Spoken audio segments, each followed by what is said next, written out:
BAB 1821 Dairy, Seni Melahap Surga Kahankaran Basar, Tinkat Kiampat Kabadian Sejati. Goddess. Yilinghan Tita Berlata, Tetapi Dudik Tita Jau, Memagang Pipinya Dengan Tangan Kanania, Matanya Tertuju Pada Wajalu Wuxi. Menyarap Tanpa Moral, Ini Adala Sisi Barat Peguningan Pemakaman Naga, Dan Ada Sangat Sedikit Pembudadaya Yang Datang, Tita Seperti Terakir Kali Mereka Datang Dari Sisi Selatan, Di Mana Ada Lebih Banyak Pembudadaya Yang Datang Untuk Berlata. Tentu. Hania Mereka Yang Telah Mencapai Alam Zangsian Adau Di Atasnia Yang Barani Memasuki Sisi Barat. Jika Anda Di Bawa Zangsian, Hania Ada Jalan Bunta Jika Anda Masuk. Sepanjang perjalanan, tanpa mata hantu dan mata hukuman surgawi, lu wuxi mati berkali kali dan bertemu dengan binatang peri kuat yang tak terhitung jumlahnya. Meskipun keduanya sudah saling kenal beberapa lama, ini adalah pertama kalinya Yilinghan menyaksikan lu wuxi berlata dari jarak sedekat itu. Sebelumnya, lu wuxi ada di ruangan itu, jadi tidak peduli seberapa besar gangguannya, Yilinghan hampir tidak bisa merasakannya. Saat pusaran besar terbentuk di atas kepala lu wuxi, Yilinghan berdiri dengan pena semangat. Sungguh kekuatan hisap yang mengerikan. Ketika orang biasa berlata kultivasi, mereka perlahan-lahan menyerap energi abadi dari langit dan bumi. Lu wuxi benar-benar berbeda. Ia mengandalkan melahap dan menjara. Ia melahap energi abadi di sekitarnya dengan paksa. Dengan kecepatan menelan yang mengerikan seperti itu, siapa pun pasti sudah meledak sejak lama. Melihat ekspresi lu wuxi, dia tampak menikmatinya, yang membuat Yilinghan terkejut.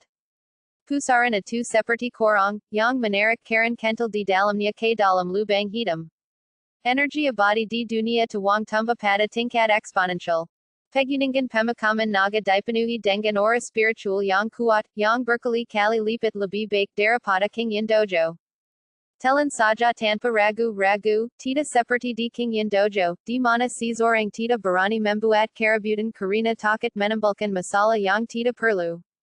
Berbagai elemen tumbuh dengan cepat terutama energi zanyan. Jara malai zanyan terutama digunakan untuk serangan diam-diam. Dalam pertempuran nyata, jara ini tidak memiliki pengaruh besar.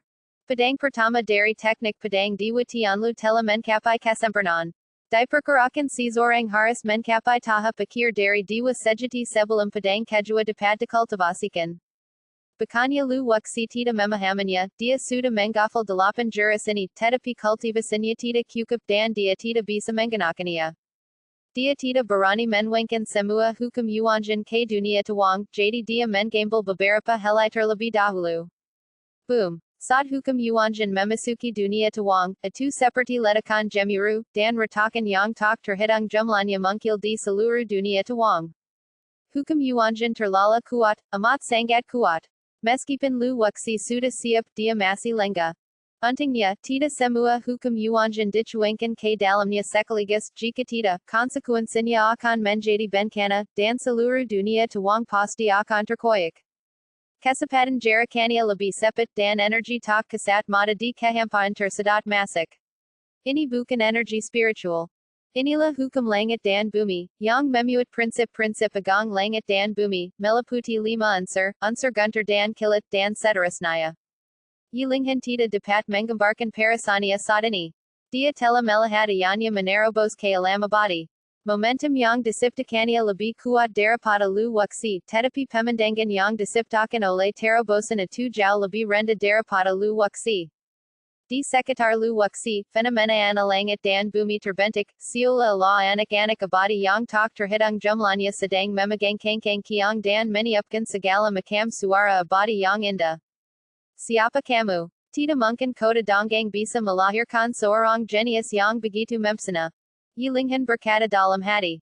Dia tahu betul bahwa kota dongeng hanyalah daerah terpencil di negeri dongeng, dan mereka yang berada di alam abadi sudah sangat kuat. Bakat yang ditunjukkan lu wuxi jauh di luar pemahamannya. Ianya telah berserta kepadanya tentang dunia di luar kota Kaisar Timur, dan ternyata dunia itu jauh lebih berbahaya daripada yang dipikirkannya. Selama bertahun-tahun, Yilinghan pernah berpikir untuk meninggalkan kota dongeng, tetapi dihentikan oleh ianya berkali-kali. Waktu berlalu sedikit demi sedikit dan beberapa hukum yuanjin yang tenggelam ke dalam dunia tuang telah sepenuhnya disempurnakan oleh lu wuxi dan digabungkan menjadi satu dengan dunia tuang. Dipelihara oleh hukum yuanjin, ketbalan dunia tuang meningkat beberapa kali lipat. Perubahan terbesar adalah hukum ruang internal dunia tuang, yang telah menjadi sangat solid. Sejumlah besar hukum true immortal mulai bergabung. Sama seperti sebelumnya, hukum setelah penggabungan lebih kuat dari sebelumnya. Juta hukum abadi yang sejati berubah menjadi ratusan ribu dalam sekejap mata. Lebih dari selusin hukum yuanjin memasuki dunia tuang, dan fluktuasi yang ditimbulkan kali ini tidak sekuat sebelumnya. Lu wuxi tengah memadatkan dunia tuang sambil mempraktikkan keadaan kesatuan langit dan bumi. Tubuh yuanjin mengandung esensi dan roh yang sangat kuat. Setelah esensi dan roh ini memasuki tubuh, mereka akan mengalir ke anggota tubuh dan tulang. Lu wuxi menahan rasa sakit saat gelambang sensasi merobek datang padanya. Dia tahu bahwa terobosan akan segera terjadi di keadaan kesatuan langit dan bumi. Jika tubuh fisik dapat memasuki negeri peri spiritual terlebih dahulu, peluang untuk menang akan lebih besar saat menghadapi peri spiritual tingkat rendah di masa mendatang. Suara guntur datang dari tubuh lu wuxi, membuat Yilinghan sangat takut hingga wajahnya tiba-tiba berubah. Sungguh tubuh yang mengerikan. Angin kencang berhembus di perutnya, tulang-tulangnya bergemuruh seperti guntur, dagingnya bergetar seperti genderang, dan darahnya mengalir seperti bubur. Bahkan mereka yang berada di alam zangsian tidak dapat mengkapainya, tetapi lu wuxi benar-benar mengkapainya. Merasakan energi yang melonjak dalam tubuhnya, lu wuxi mengeluarkan segenggam pil dan menelannya dalam satu tegukan. Pil-pil ini dijara dari mereka berempat dan banyak di antaranya digunakan untuk memperkuat tubuh. Sekarang semuanya menjadi berguna. Sudah terlambat bagi Yilinghan untuk menggantikannya. Terlalu berbahaya untuk memurnikan begitu banyak pil sekaligus. Jika dia tidak hati-hati, dia akan meledak dan mati.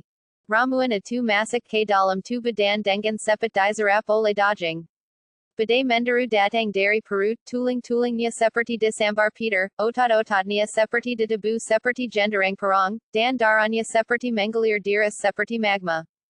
Suatu kekuatan besar, yang berpusat pada lu wuxi, menyapu bersa, menyebabkan bebatuan di sekitarnya terus-menerus melingkar turun. Garis-garis halus yang padat dan tak terhitung jumlahnya mungkil di tanah di sekitar lu wuxi, terus menyebar ke segala arah. Pemandangan itu begitu mengerikan hingga Yilinghan mati rasa. Dunia tuang telah menyerap cukup banyak hukum yuanjin, dan empat gerbang utama kebatian sejati telah mungkil.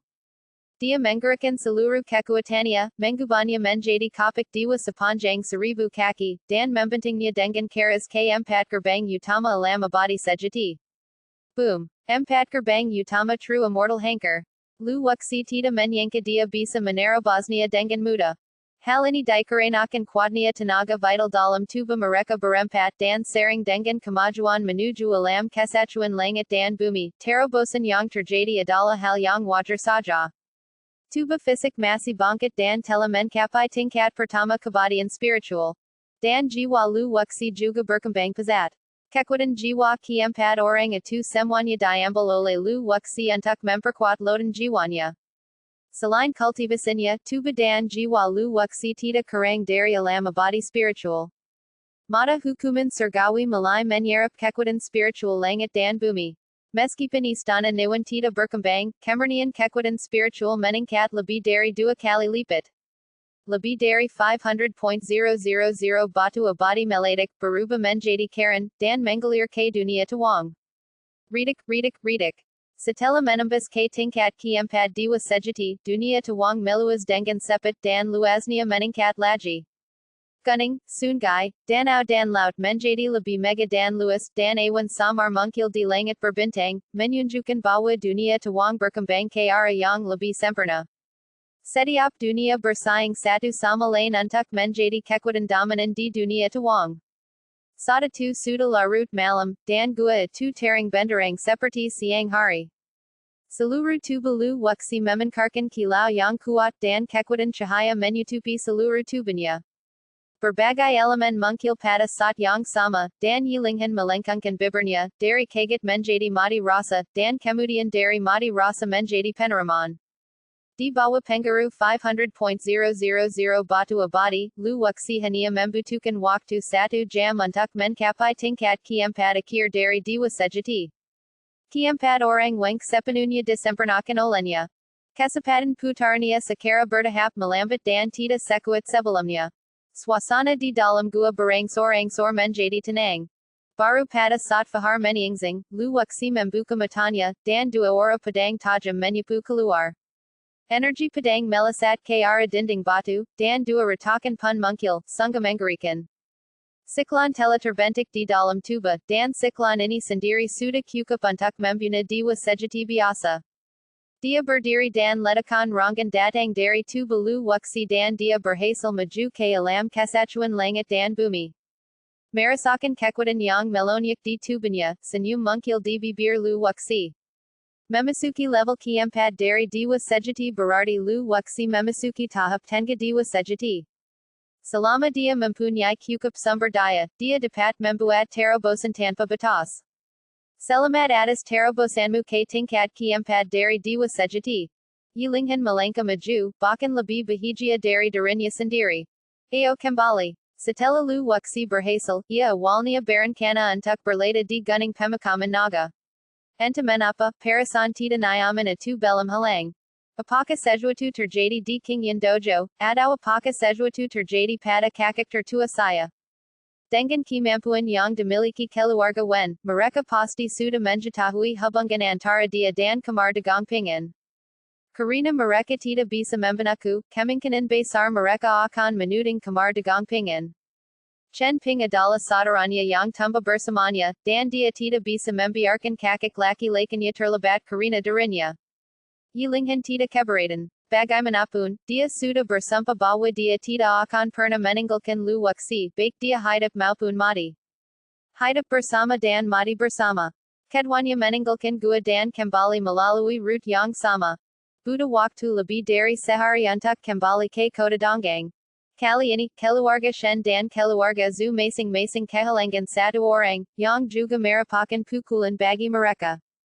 Tepat saat dia hendak bergegas kembali ke King Dojo, simbol komunikasi di tangannya tiba-tiba menyala. Ini adalah simbol komunikasi antara dia dan kakak tertuanya. Paman Lu, keadaannya buruk. Ayah angkatku dipukuli dan terluka parah. Kondisinya sangat kritis. Itu suara Chen An, bukan Chen Ping. Kemungkinan Chen An yang menggunakan jimit komunikasi Chen Ping untuk menyampaikan pesan kepada Lu waksi. Mata lu waksi berubah dingin, dan ternyata hampir seperti dugaannya. Yilinghan mendengar suara yang datang dari simbol komunikasi dengan jelas. Aku akan pergi ke kota Bayu. Kau kembali dulu. Setelah lu waksi selesai berbicara, ia bergegas menuju susunan teleportasi. Ia ingin kembali ke kota Bayu segera mungkin untuk mencegah sesuatu terjadi pada kakak laki-lakinya. Aku akan kembali bersamamu. Pada saat ini, Yilinghan tidak bisa meninggalkan lu waksi. Jika dia kembali ke kota Bayu sendirian, bukankah itu berarti dia akan jatuh ke dalam perangkap keluarga Wen? Jika dia tetap di sisinya, dia bisa melindungi lu waksi di saat kritis. Kali ini lu waksi tidak menggantikannya, dia tidak yakin apa yang akan dia hadapi saat kembali ke kota Bayu. Keduanya dengan cepat bergegas ke susunan teleportasi. Namun, susunan teleportasi di kota Donggang hanya dapat berteleportasi ke kota Sefang. Kota Bayu adalah kota kecil dan tidak memiliki susunan teleportasi. Perjalanan jarak jauh memerlukan penggunaan binatang peri terbang. Setelah membayar 2.000 batu abadi, susunan teleportasi menyala. Tidak lama setelah keduanya menggelang, sebuah peristiwa besar terjadi di kota Donggang. Sekt mesin hitam membuka cabang di sini dan merekrut banyak penjahat. Hanya dalam beberapa hari, mereka merekrut ratusan orang perkaya. Kesempatan perluasannya sungguh mensenggangkan. Peristiwa ini segera membuat pavilion Donggang dan Shangjiazang khawatir. Berbagai kekuatan besar menjiram orang untuk memeriksanya dan menemukan bahwa para penjahat ini bersedia bergabung dengan sekt mesin hitam. BAB 1822 dari seni melahap surga yang kehangkaran besar kembali ke kota Pemujan Bulan. Goddess. Labi dari satu jam kemudian, dua orang keluar dari susunan teleportasi kota Sepang. Yilinghan tidak pulang, melainkan pergi bersama Lu Wuxi menaiki binatang peri terbang dan langsung menuju kota Bayu. Baru pada sore hari kami akhirnya tiba dengan selamat. Begitu kami memasuki kota itu, udara dipenuhi dengan nuansa sepi dan bahkan udara dipenuhi dengan sedikit bau darah. Setelah runtuhnya kamar dagang makan putih dan jeng bambu hijau, kamar dagang pangan menjadi kekuatan terbesar di dekat kota Bayu. Sebagian besar wilayah milik kamar dagang makan putih jatuh ke tangan kamar dagang pangan. Beberapa keluarga kesal memanfaatkan kesempatan itu untuk bangkit dan menduduki beberapa industri. Chen Ping bukanlah orang yang tidak masuk akal. Ketika dia makan daging, dia selalu menyisahkan sedikit sup untuk orang lain. Sejak pertempuran itu, kota Bayu menjadi sangat damai dan semua orang hidup dalam damai. Hanya beberapa hari yang lalu, barang-barang milik kamar dagang pangan berulang kali dirampok dan banyak penjaga tewas karenanya, yang merupakan pukulan berat bagi kamar dagang. Berikutnya adalah toko-toko di kota Bayu. Pemilik toko menggalang tanpa alasan yang jelas dan semua barang di toko dijara. Meskipun bukan barang berharga, hal itu jelas merupakan pukulan ganda bagi kamar dagang pangan. Jika barangnya hilang, kompensasi perlu dibayarkan kepada pemberi kerja. Toko-toko mengalami kerugian dan kehilangan sumber pendapatan. Masalahnya belum berakhir di sini. Tepat ketika kamar dagang pangan sedang melakukan penyelidikan menyeluruh, sekelompok orang misterius menyerbu kamar dagang pangan dan membunuh semua orang yang mereka lihat tanpa penjelasan apapun. Hanya dalam waktu setengah jam, kamar dagang pangan menderita banyak korban. Chen Ping berhasil mengusir para bandit meskipun mengalami luka parah. Saat melangkah masuk ke kamar dagang pangan, niat membunuh yang tak berhang terpancar dari mata Lu Wuxi. Sejumlah besar bangunan di seluruh istana runtuh, dan masih banyak noda darah di tanah yang belum dibersihkan. Sesekali beberapa sosok terlihat berjalan keluar gedung, mencari mayat-mayat yang terjebak di bawahnya. Paman Lu Chen bergegas keluar dari reruntuhan, matanya merah, dan berlutut tepat di depan Lu Wuxi. Berdiri dan bicara. Saat dia melangkah ke kamar dagang pangan, mata hantu itu sudah menutupinya, dan semua area terlihat. Ini adalah kerusakan terbesar yang dialami kamar dagang pangan sejak didirikan. Pada tahun-tahun sebelumnya, ada beberapa penjaga yang terbunuh saat mengangkut barang, tetapi itu semua masih dalam batas yang dapat diterima. Namun, kehilangan begitu banyak orang dalam satu hari jelas merupakan yang pertama kalinya. Paman Lu, tolong selamatkan ayah angkatku. Chen berdiri, wajahnya penuh urgensi. Bawa aku menemuinya. Lu Wuxi meminta Chen Ping untuk memimpin jalan, dan Yilinghan mengikutinya dari belakang. Dia tidak mengatakan sepatah kata pun dari awal hingga akhir, dan matanya yang indah juga memancarkan hawa dengan yang kuat. Seperti yang diharapkan, ini semua harus dilakukan oleh keluarga Wen. Lu Wuxi tidak menaruh dendam terhadap keluarga Wen. Karena dia menyembuhkan ayahnya, kamar dagang pangan pun terlibat. Jejak rasa bersalah melintas di hati Yilinghan. Chen Ping tergeletak di dalam rumah dengan beberapa luka pedang di sekujur tubuhnya. Lukanya sudah diperban dan pendarahannya sudah berhenti. Ini bukan cedera yang fatal. Yang paling fatal adalah bekas telapak tangan di punggungnya, yang telah tenggelam sedalam sekitar 1 inci dan telah melukai tulang dan organ dalamnya, serta ternoda oleh sejumlah besar zat hitam. Ini adalah racun yang dikirim ke tubuh Chen Ping melalui telapak tangannya. Mereka mampu bertahan sampai sekarang karena status Chen Ping sebagai puncak alam sangsian. Saudaraku, akulah yang melibatkanmu. Lu Wuxi duduk di sebelah Chen Ping, tangannya terkepal, niat membunuh di matanya hampir memedat menjadi substansi. Aku tidak akan pernah memaafkanmu jika dendam ini tidak terbalaskan. Alis Chen Ping berkeru, dan dia telah jatuh ke dalam koma yang dalam. Tanpa perawatan, dia hanya bisa bertahan paling lama setengah hari. Dia mengeluarkan satu set jarum perak dan menyegel titik akupunctur utama di tubuh Chen Ping. Luka di tubuhnya dapat disembuhkan dengan cepat melalui pohon leluhur, tetapi rakannya tidak. Tidak semua orang kebal terhadap semua racun. Keluarga wen pandai menggunakan racun, kalau tidak mereka tidak akan berani memprovokasi ular jahat 7 ekor 9. Racun ini tidak terlalu sulit bagi Lu Wuxi. Dia diam-diam melakukan teknik racun hebat dan racun dalam tubuh Chen Ping menghilang dengan cepat. Setelah menghabiskan lebih dari setengah jam, Chen Ping akhirnya kembali dari gerbang neraka. Chen Ping perlahan membuka matanya, dan senyum muncul di wajahnya saat dia melihat Lu Wuxi. Wu Xie, kamu seharusnya tidak kembali. Senyum itu segera menghilang, digantikan oleh sedikit rasa bersalah. Para penguasa keluarga wen masih berada di Kota Bayu. Mengetahui bahwa dia telah kembali, mereka pasti akan kembali. Alasan mengapa keluarga wen tidak membunuhnya sangat sederhana, untuk memaksa Lu Wuxi muncul. Sekarang setelah dia kembali ke Kota Bayu, dia telah jatuh ke dalam perangkap keluarga wen. Kakak baru saja pulih dari cederanya dan perlu beristirahat dengan tenang selama 2 hari. Kamu tidak perlu khawatir tentang hal-hal di luar. Serahkan sisanya padaku. Lu Wuxi menepuk bahu Chen Ping, memberi isyarat kepadanya untuk tidak terlalu banyak berpikir.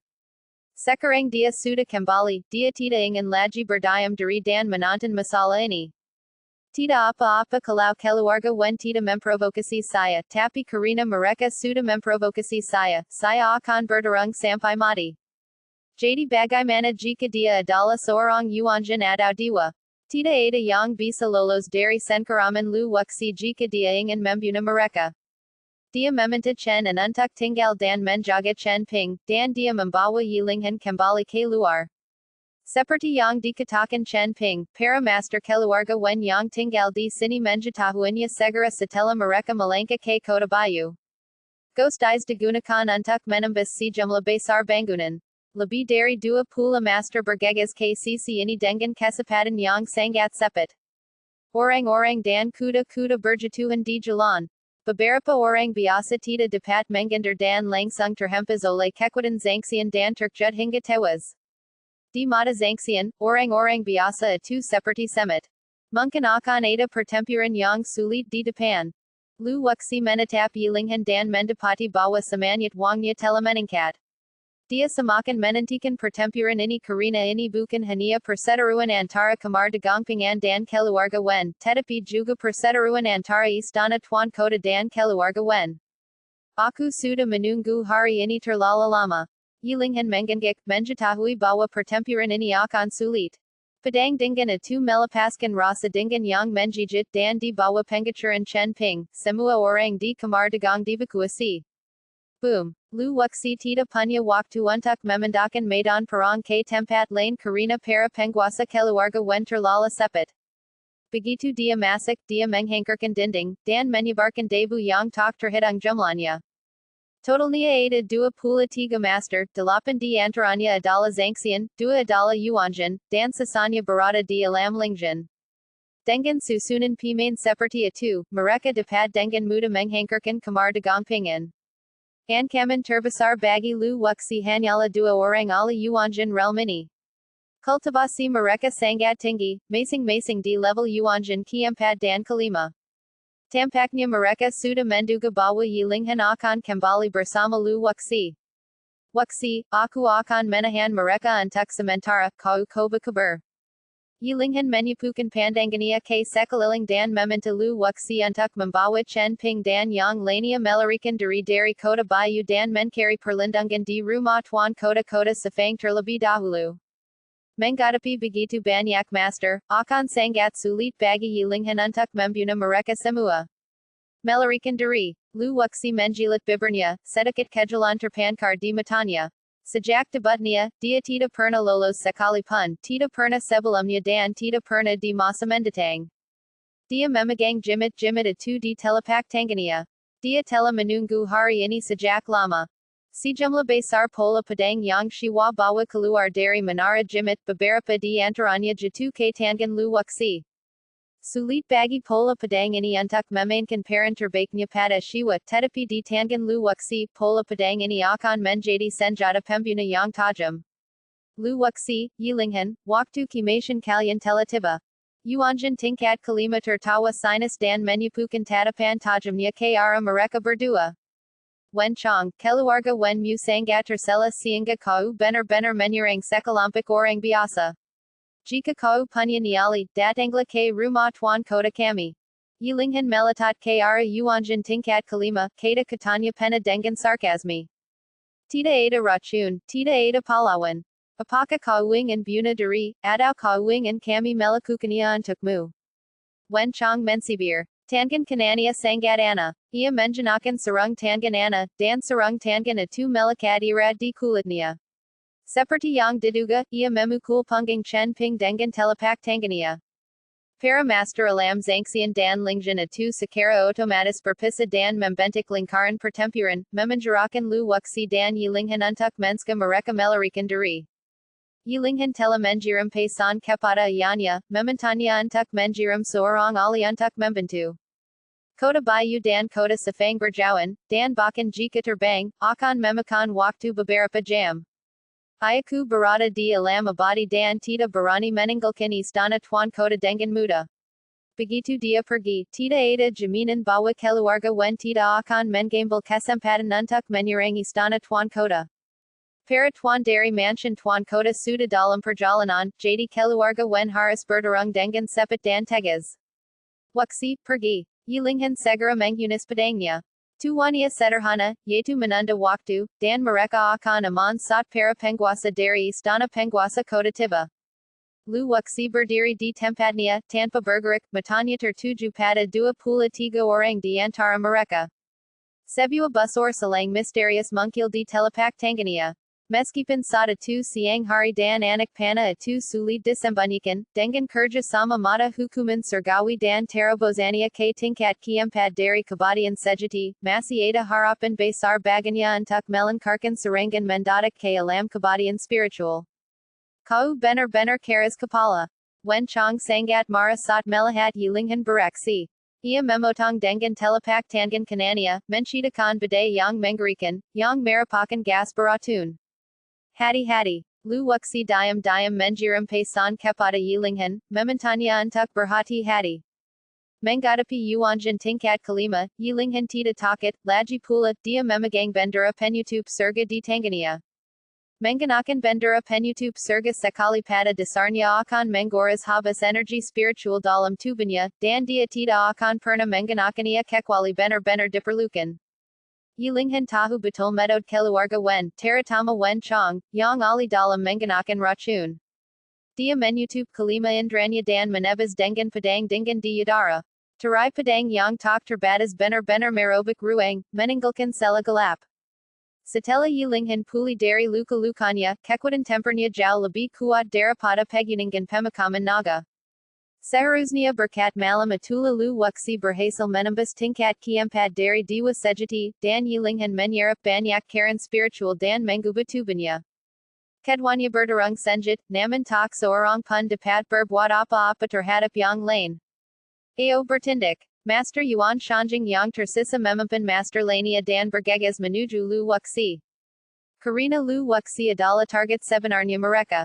Begitu dia bergerak, terjadilah kekuatan bagaikan guntur, membentuk gelembang udara bergeling yang menghantam Lu Wuxi.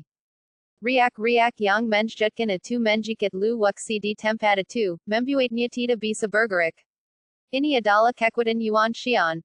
Dalam konfrontasi langsung, belum lagi alam Yuanjan, bahkan alam Zangxian pun dapat dengan mudah menghangkarkannya. Menghadapi serangan Yuanjan, Lu Wuxi tetap aku dan membiarkan mereka menyerang. Yilinghan sangat simas dan hendak menggunakan spandik penutup surga, namun dihentikan oleh Lu Wuxi. Pertunjukan yang bagus baru saja dimulai. Jika bendera penutup langit digunakan terlalu dini, iramanya akan terganggu. Yilinghan dapat menebak bahwa Lu Wuxi pasti mempunyai trik lain, tetapi dia tidak dapat menemukan cara untuk mengatasinya saat menghadapi Yuan Xian. Dia sepet-sepet mundur dan berdiri 10 langkah dari Lu Wuxi. Bahkan jika Lu Wuxi kalah, dia bisa menyelamatkannya di saat pertama. Para master yang tersisa semakin dekat dan dekat. Pada saat mereka berada puluhan meter dari Lu Wuxi tiba-tiba membuka lengannya. BAB 1823 dari Seni Melahap Surga yang Kehangkaran Besar. Penggemar buku sedang membaca. Sat lu wuxi membuka Tanzania, dunia tiba-tiba menjadi sangat gelisa, seperti tanda datangnya hujan badai. Awan gelap yang tak terhitung jumlahnya berkumpul di sini, dan banyak orang berkumpul di jalan, menatap ke langit. Apa yang terjadi? Mengapa langit menjadi gelap? Ini bukan awan gelap biasa, melainkan awan hitam. Awan gelap yang nyata sedang menjuntai. Sinar Peter yang mengerikan meledak dari awan gelap membawa sejumlah besar elemen langit dan bumi. Seluruh kota Bayu tampak seperti kiamat dunia. Yilinghan juga tersenggang. Dia dan Wen Chong berhenti berkelahi dan menatap ke langit. Wajah Wen Chong tampak sangat muram. Rune yang tak terhitung jumlahnya berkumpul di sekitar lu wuxi dan mulai menyatu. Beberapa rune ini berasal dari pagoda jimit dan beberapa dibuat oleh lu wuxi sendiri. Banyak jimit yang terpendam di menara jimit diukir oleh Yuanjin. Shiwa menggunakan jimit bersudut 9 untuk mengeluarkannya, tetapi dia tidak dapat memernikakannya sendiri. Lu wuxi berbeda, dalam beberapa hari ini, dia telah menyempurnakan semua pola pedang dan mengubahnya menjadi jimatnya sendiri. Rune-rune ini dengan cepat bergabung bersama-sama membentuk rune ajaib langit dan bumi.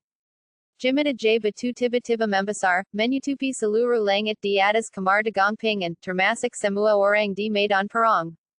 Jimit macam apa ini? Wen Chong benar-benar bingung.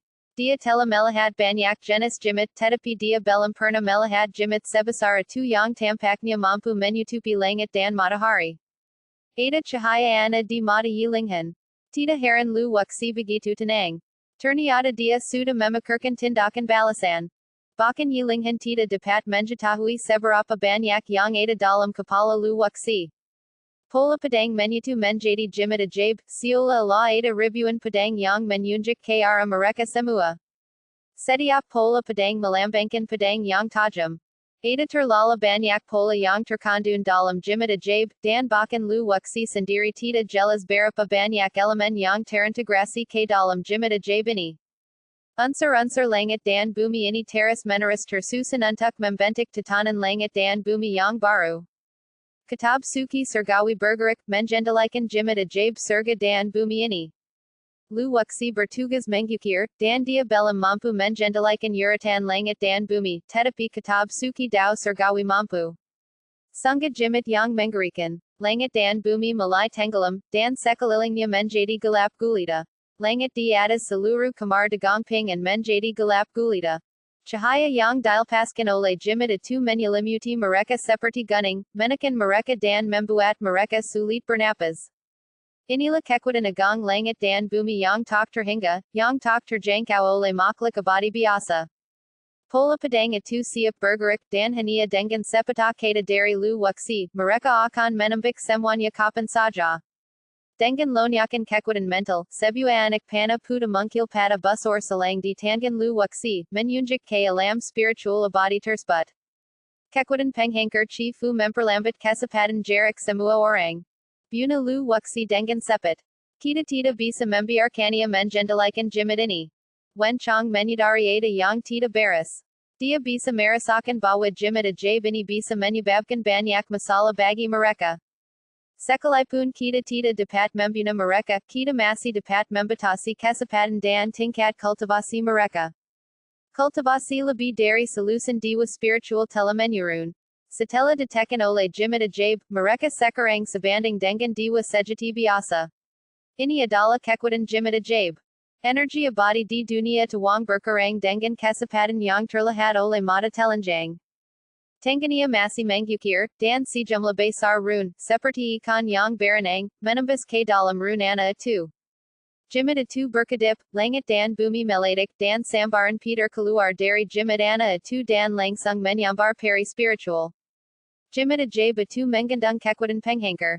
Untuk mengukir jimit ajaib ini, lu wuxi tidak tahu berapa banyak waktu dan tenaga yang telah dihabiskannya, dan berapa banyak bahan yang telah dihabiskannya.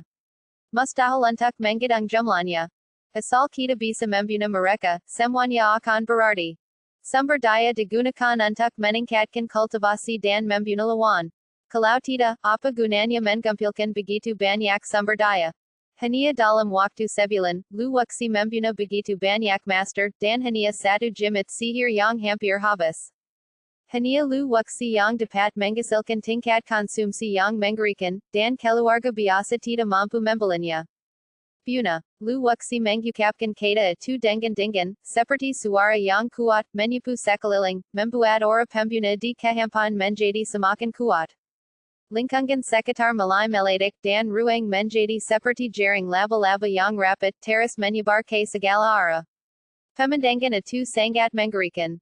Wen Chong menjpalkan padangnya irad-irad dan bahkan lupa menyerang. Crack. Sumber kehancuran mengunci makhluk spiritual abadi itu. Sebelum dia sempat bereaksi, Peter telah menkabak-kabak tubuhnya, mengubahnya menjadi mayat hangus. Pertarungan pun langsung dimulai, dan di bawah komando Wen Chong, semua master lainnya bergegas menghampiri Lu Wuxi. Yilinghan ingin menyelamatkannya, tetapi dia masih terlalu lambat. Wen Chong dengan cepat menghunus pedangnya dan menghalangi gerakan Yilinghan selanjutnya. Pembunuhan secara resmi dimulai. Hari ini aku akan membunuhnya dengan sangat keras hingga dunia akan terbalik, sangat keras hingga laut akan mengering dan bebatuan akan runtuh, sangat keras hingga sungai darah akan mengalir, dan sangat keras hingga bumi akan kiamat. Lu Wuxi merang ke langit. Sejak dia naik ke negeri Donggang, dia selalu sangat berhati-hati. Menghadapi berbagai lawan, dia lebih banyak mengandalkan kebijaksanaan dan strategi. Tetapi pada saat ini, Lu Wuxi menunjukkan bakatnya tanpa ragu dan gegabah, bahkan dengan mengorbankan jati dirinya sendiri. Anak panah pada busur selang melesat keluar, sangat tebal. Saat mereka melesat keluar, mereka tiba-tiba terbelah menjadi beberapa bagian dan melesat menuju negeri-negeri peri spiritual itu. Menghadapi pukulan telak dari alam zangsian, Lu Wuxi tetap tidak tergerak. Jimita Jabe di langit melepaskan cahaya yang kuat dan ratusan pola pedang jatuh bersamaan, seperti ribuan pedang yang kembali ke asal mereka. Pola pedang ini berubah menjadi aura mengerikan, meledak keluar dan membentuk formasi pedang. Lu Wuxi harus membunuh mereka semua sebelum energi Jimita Jabe itu habis. Sekitar 70% energi abadi di dunia Taihuang telah dikonsumsi, dan Lu Wuxi tidak punya banyak waktu tersisa. Dengan menggunakan dua pendekatan di waktu yang sama, anak panah mengunci ke arah kebadian spiritual, dan pola pedang mengunci ke arah 8 kebadian zon dan 1 kebadian yuan. Chi. Penggunaan Jimita Jabe yang paling hebat adalah untuk menekan. Selain pola pedang, serangan elemen lainnya juga sangat umum. Penandasan saja sudah cukup. Kultivasi kebadian spiritual ditekan ke tingkat kebadian sejati, kultivasi kebadian misterius ditekan ke tingkat kebadian spiritual, dan kultivasi kebadian yuan ditekan ke tingkat kebadian misterius. Beberapa dewa roh belum bereaksi ketika panah puda menembus lautan jiwa mereka, dan mereka bahkan tidak sempat berteriak. Hiss. Melihat kematian para dewa abadi itu, para pendeta yang berdiri di kejauhan mengeluarkan serangkaian desahan napas. Tanpa disadari, sekelompok orang berkumpul di sekitar kamar dagangpengan.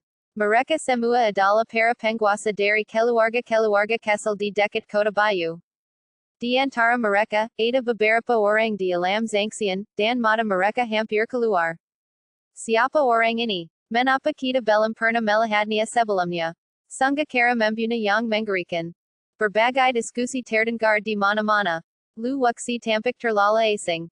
Meskipun dia pernah tinggal di kota Bayu beberapa waktu lalu, tidak banyak orang yang mengenalnya. Dia tinggal di kamar dagangpengan saat itu. Meskipun dia menghankarkan Zheng Qingzu, semua orang mengira bahwa Chen Ping mengendalikannya di balik layar. Tampaknya sekarang mereka semua telah melakukan kesalahan. Yang benar-benar kuat adalah Lu Wuxi ini. Jimit macam apa ini? Apa kau pernah melihatnya? Ada banyak ahli jimit di lapangan. Meskipun mereka tidak sehebat Lu Wuxi, mereka juga yang terbaik di sekitar kota Sefang. Chifu berbeda dari talisman. Sifat-sifat jimit relatif sederhana, sedangkan jimit ana memadukan berbagai elemen langit dan bumi, yang sulit digambarkan oleh orang awam. Lu Wuxi mengandalkan kitab suci langit dan bumi serta sumber daya terkumpul yang tak terhitung jumlahnya untuk membuat jimit ajaib. Lu Wuxi tidak yakin apakah dia dapat melanjutkan mengukir, karena sulit menemukan begitu banyak pola pedang. Jimita Jabe itu masih menyusut, seperti jaring di langit, menutupi seluruh area. Gunter Menyambar, Engan Mendaru, Dan Garis Garis Pada Jimit Anna Atu Bersalangan Dan Berdarap Seja Ribuan Mil. Setiap Perubahan Membuat Orang Marasa Takut Dan Jerry. Setiap Benturan Menggunkang Bumi Dan Matahari Serta Bulan Meridup. Setiap Pukulan Yang Menghangkarkan Menggunkang Hati Dan Menembus Ribuan Mil. Pembunuhan. Membuna Dengan Kejam. Anak Pana Puda Atu Bagaikan Anak Pana Kimation, Yang Menuai Teras Menaris. Kayajaban Rohani di Lapangan Berkarang Satu Demi Satu. Tu Balingxianjing Yang Tertembak Dengan Sepet Menusit Dan Semua Energy di Tubanya Dilahap Oleh Anak Pana Atu. Hania dalam sekejap, semua makhluk spiritual abadi mati, tidak ada satupun yang tersisa. Wencang merasakan tangan dan kakinya dengan, seolah Allah dia telah jatuh ke dalam gua es. Apa yang masih kau lakukan di sana? Bunuh dia dengan sepet. Wencang berteriak, meminta para master Yuanjin dan Zangxian lainnya untuk bertindak sepet. Tanpa mereka sadari mereka menyerang beberapa kali berturut-turut dan setiap kali Jimit Anna itu mampu melepaskan tekanan kuat yang menggempaskan mereka dan menska mereka mendekati Lu Wuxi. Tanpa penandasan dari negeri Donggang Ro tekanan Lu Wuxi sangat berkurang, tetapi itu tidak berarti dia terbebas dari bahaya. Ancaman sebenarnya bagiannya adalah orang Yuan Shanjing ini, dan dia harus mengandalkan Yilinghan untuk membunuhnya. Formasi kunci emas delapan gerbang, bangkit. Lu Wuxi menggilarkan tangannya dan semua pola pedang dengan sepet berkumpul bersama untuk membentuk delapan arah, memenjarakan orang-orang yang tersisa di dalamnya. Penggunaan terbesar dari formasi ini adalah pengguncang tanah malai redak dan banyak bangunan runtuh. Bahkan jika kamar dagang ping and selamat dari bencana ini, tempat ini akan menjadi reruntuhan. Energi pedang yang dilepaskan oleh pola pedang itu membuat semua orang merasa sangat tidak nyaman, seolah Allah mereka ditusuk oleh jarum perak. Linghan, bertarunglah dengan sepet dan tegas. Teriak Lu Wuxi, energi spiritualnya tidak dapat bertahan lagi, dan hukum langit dan bumi mulai menyerang tubuhnya. Jimit aja batu dapat bertahan selama 5 napas, yang cukup untuk menentang keinginan surga. Yilinghan tidak ragu sedikit pun, dan memanfaatkan momen ketika Jimit aja batu menghangkarkannya untuk melemparkan bendera penutup surga. Kali ini, bendera penutup langit tidak bergulir ke arah Wencang, tetapi ke arah mereka yang terjebak dalam formasi. Setelah menyingkirkan mereka, hanya ada satu Wencang yang tersisa dan tidak perlu khawatir. Tiba-tiba lautan darah mewarnai langit menjadi merah. Para master ini digiling oleh bendera penutup langit dan meledak satu demi satu, berubah menjadi tetesan darah yang tak terhitung jumlahnya yang mengalir turun dari langit. Lu Wuxi memanggil kuali penelan surga dan melahap semua orang. Ini semua adalah esensi yang dapat membantunya menyempurnakan dunia Taihuang.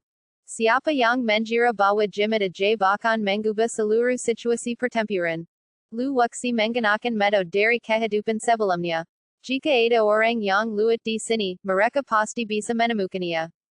Jimit Anna itu mulai redak dan semua pola pedang mengarah ke Wencang. Hanya sekitar 10% energi abadi Taihuang yang tersisa. Padatkan seluruh energi dalam Jimit ajaib dan kumpulkan menjadi pukulan yang dahsyat. Boom! Suara gemuruh terdengar di sekeliling, dan Jimit Anna itu mulai menyatu, membentuk pedang raksasa, yang melayang pelan di udara. Wencang sangat ketakutan sehingga jiwanya hampir meninggalkan tubuhnya. Tubuhnya mulai bergetar, dan saat dia dikunci oleh pedang, jiwanya hampir meninggalkan tubuhnya. BAB 1824 dari, seni melahap surga kehancuran besar, pedang Allah yang mengguncang dunia. Para penggemar buku sedang membaca. Ketika Yilinghan menggunakan bendera penutup langit, energi spiritualnya terkuras habis. Menghadapi Wencang, peluangnya untuk menang terlalu rendah. Jika kita bisa membantunya melemahkan sebagian kekuatan Wencang, akan ada harapan untuk menang. Jadi, simbol-simbol Anna di kehampaan dengan sepet berkumpul bersama, terutama susunan kunci emas delapan gerbang yang dibentuk oleh pola pedang, yang dengan sepet bergabung dan berubah menjadi pedang panjang yang mengguncang dunia. Begitu pedang panjang itu keluar, langit menjadi tak berawan. Awan hitam yang menggambang di langit tiba-tiba menggelang sepenuhnya. Energi pedang yang tak terbatas tampaknya mampu menghangkarkan seluruh kota Bayu, dan jiwa banyak orang pun terpenjara. Inila kekwadan tuan, inila kinginan kaisar abadi. Para Master Yang Dikira Mole City Lord's Mansion Akan Segara Tiba di Kota Bayu, Semwanya Barasal Dari Wilaya Yuanjan. Yiguai Barapaya Sekua Tanaga Antuk Menska Sejuatu Terjadi Pada Putrinya, Dania Mengarakan Semua Ali Dari Istana Tuan Kota. Ribuan Mil Terpisa, Mereka Semua Bisa Melahat Padang Yang Menggunkang Dunia. Apa Itu. Pemimpinia Adala Maklik Tingkat Tinggi Dari Alam Yuanjan Dengan Kultivasi Yang Sangat Mengerikan. Sa Dia Terbang, Sembaran Gelambang Suara Datang Dari Belakangnya. Padang Yang Mengerikan. Maklik Alam Yuanjan Lania Menatap Padang Yang Menggunkang Dunia Itu, Wajanya Pena Dengan Kenjarian. Ini bukan entitas fisik, tetapi kondensasi hukum langit dan bumi. Orang-orang alam Yuanjan ini berkomunikasi sambil terbang, ingin tahu siapa yang menempa padang ini. Menatap padang yang menggunkang dunia di kehampaan, mata Yilinghan menampakkan sedikit ketidakpercayaan. Ini akan membuatnya tidak mungkin berpikir untuk melawan, termasuk Wen Chong. Sepertinya Kaisar Abadi telah tiba. Seluruh dunia peri tampaknya merasakan keinginan ini, dan pikiran yang tak terhitung jumlahnya melintas sana sini. Dia kembali ke arah barat laut. Seorang Kaisar Abadi melangkah maju, melakukan perjalanan melalui miliaran waktu dan ruang, berdiri dengan bangga di atas langit dan menghadap ke arah barat laut. Kehendak Kaisar Abadi hanya melintas sesaat dan saat mereka menemukannya, kehendak itu telah menghilang, dan lokasi pastinya tidak dapat ditentukan. Apakah kamu yakin itu orang ini? Banyak Kaisar Abadi dan Dewa Abadi mengikuti dari belakang. Mereka tidak dapat menangkapnya dengan jelas, tetapi mereka dapat merasakan bahwa kekuatan yang dikenalnya sedang bangkit. Pasti dia. Kerahkan semua pasukanmu dan pastikan untuk menemukannya. Kaisar Abadi memberi perintah, yang mengharuskan Luwuxi ditemukan dengan cara apapun. Sejumlah besar ali menerima perintah untuk menuju barat laut tetapi banyak dari mereka tidak tahu siapa yang mereka cari. Padang yang menggunkang dunia diarahkan ke Wen Chong. Bagaimana ini mungkin? Bagaimana ini mungkin? Wen Chong bergumam pada dirinya sendiri. Dia adalah seorang kultivator Yuanjan tingkat kelima, tetapi dia terkunci di tempatnya oleh padang dunia yang menggunkang, tidak dapat bergerak.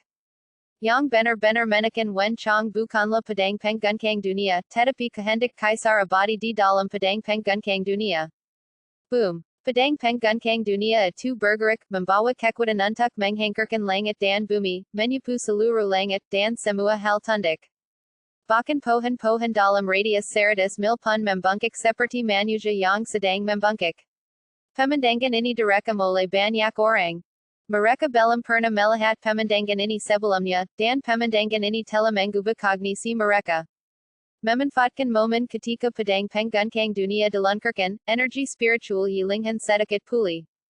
Sebuah lubang hitam besar muncul di angkasa, dan benar-benar ditembus oleh padang penggunkang dunia. Kekuatan mengerikan itu mengangkat hambatan udara, dan padang penggunkang dunia muncul di depan Wen Chong. Hancurkan untukku. Wen Chong merong dan menggerakkan seluruh kekuatannya.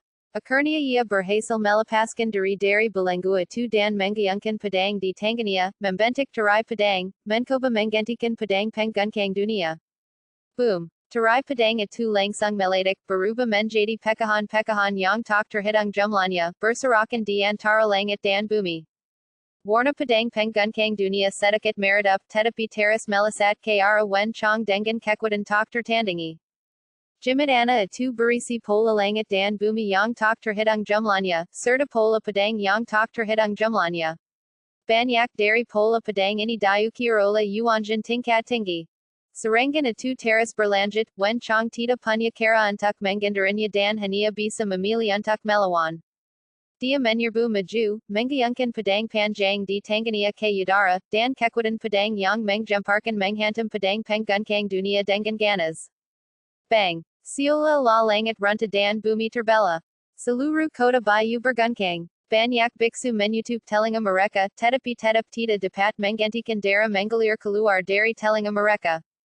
Pemandangan itu begitu mengerikan hingga tak terlukiskan. Pada saat tabrakan, riak dahsyat terbentuk, seperti angin kencang yang bertiup, menghancurkan beberapa bangunan rendah hingga rata dengan tanah. Adapun orang biasa, mereka sudah bersembunyi jauh dan tidak berani mendekat. Hanya dengan mencapai negeri dongeng spiritual seseorang dapat memperoleh gambaran kasarnya. Wen Chong memang berada di tingkat kelima Yuanjin, kultivasinya sangat kuat dan dengan satu tebasan pedangnya, sebuah retakan mungkil di pedang pengguncang dunia.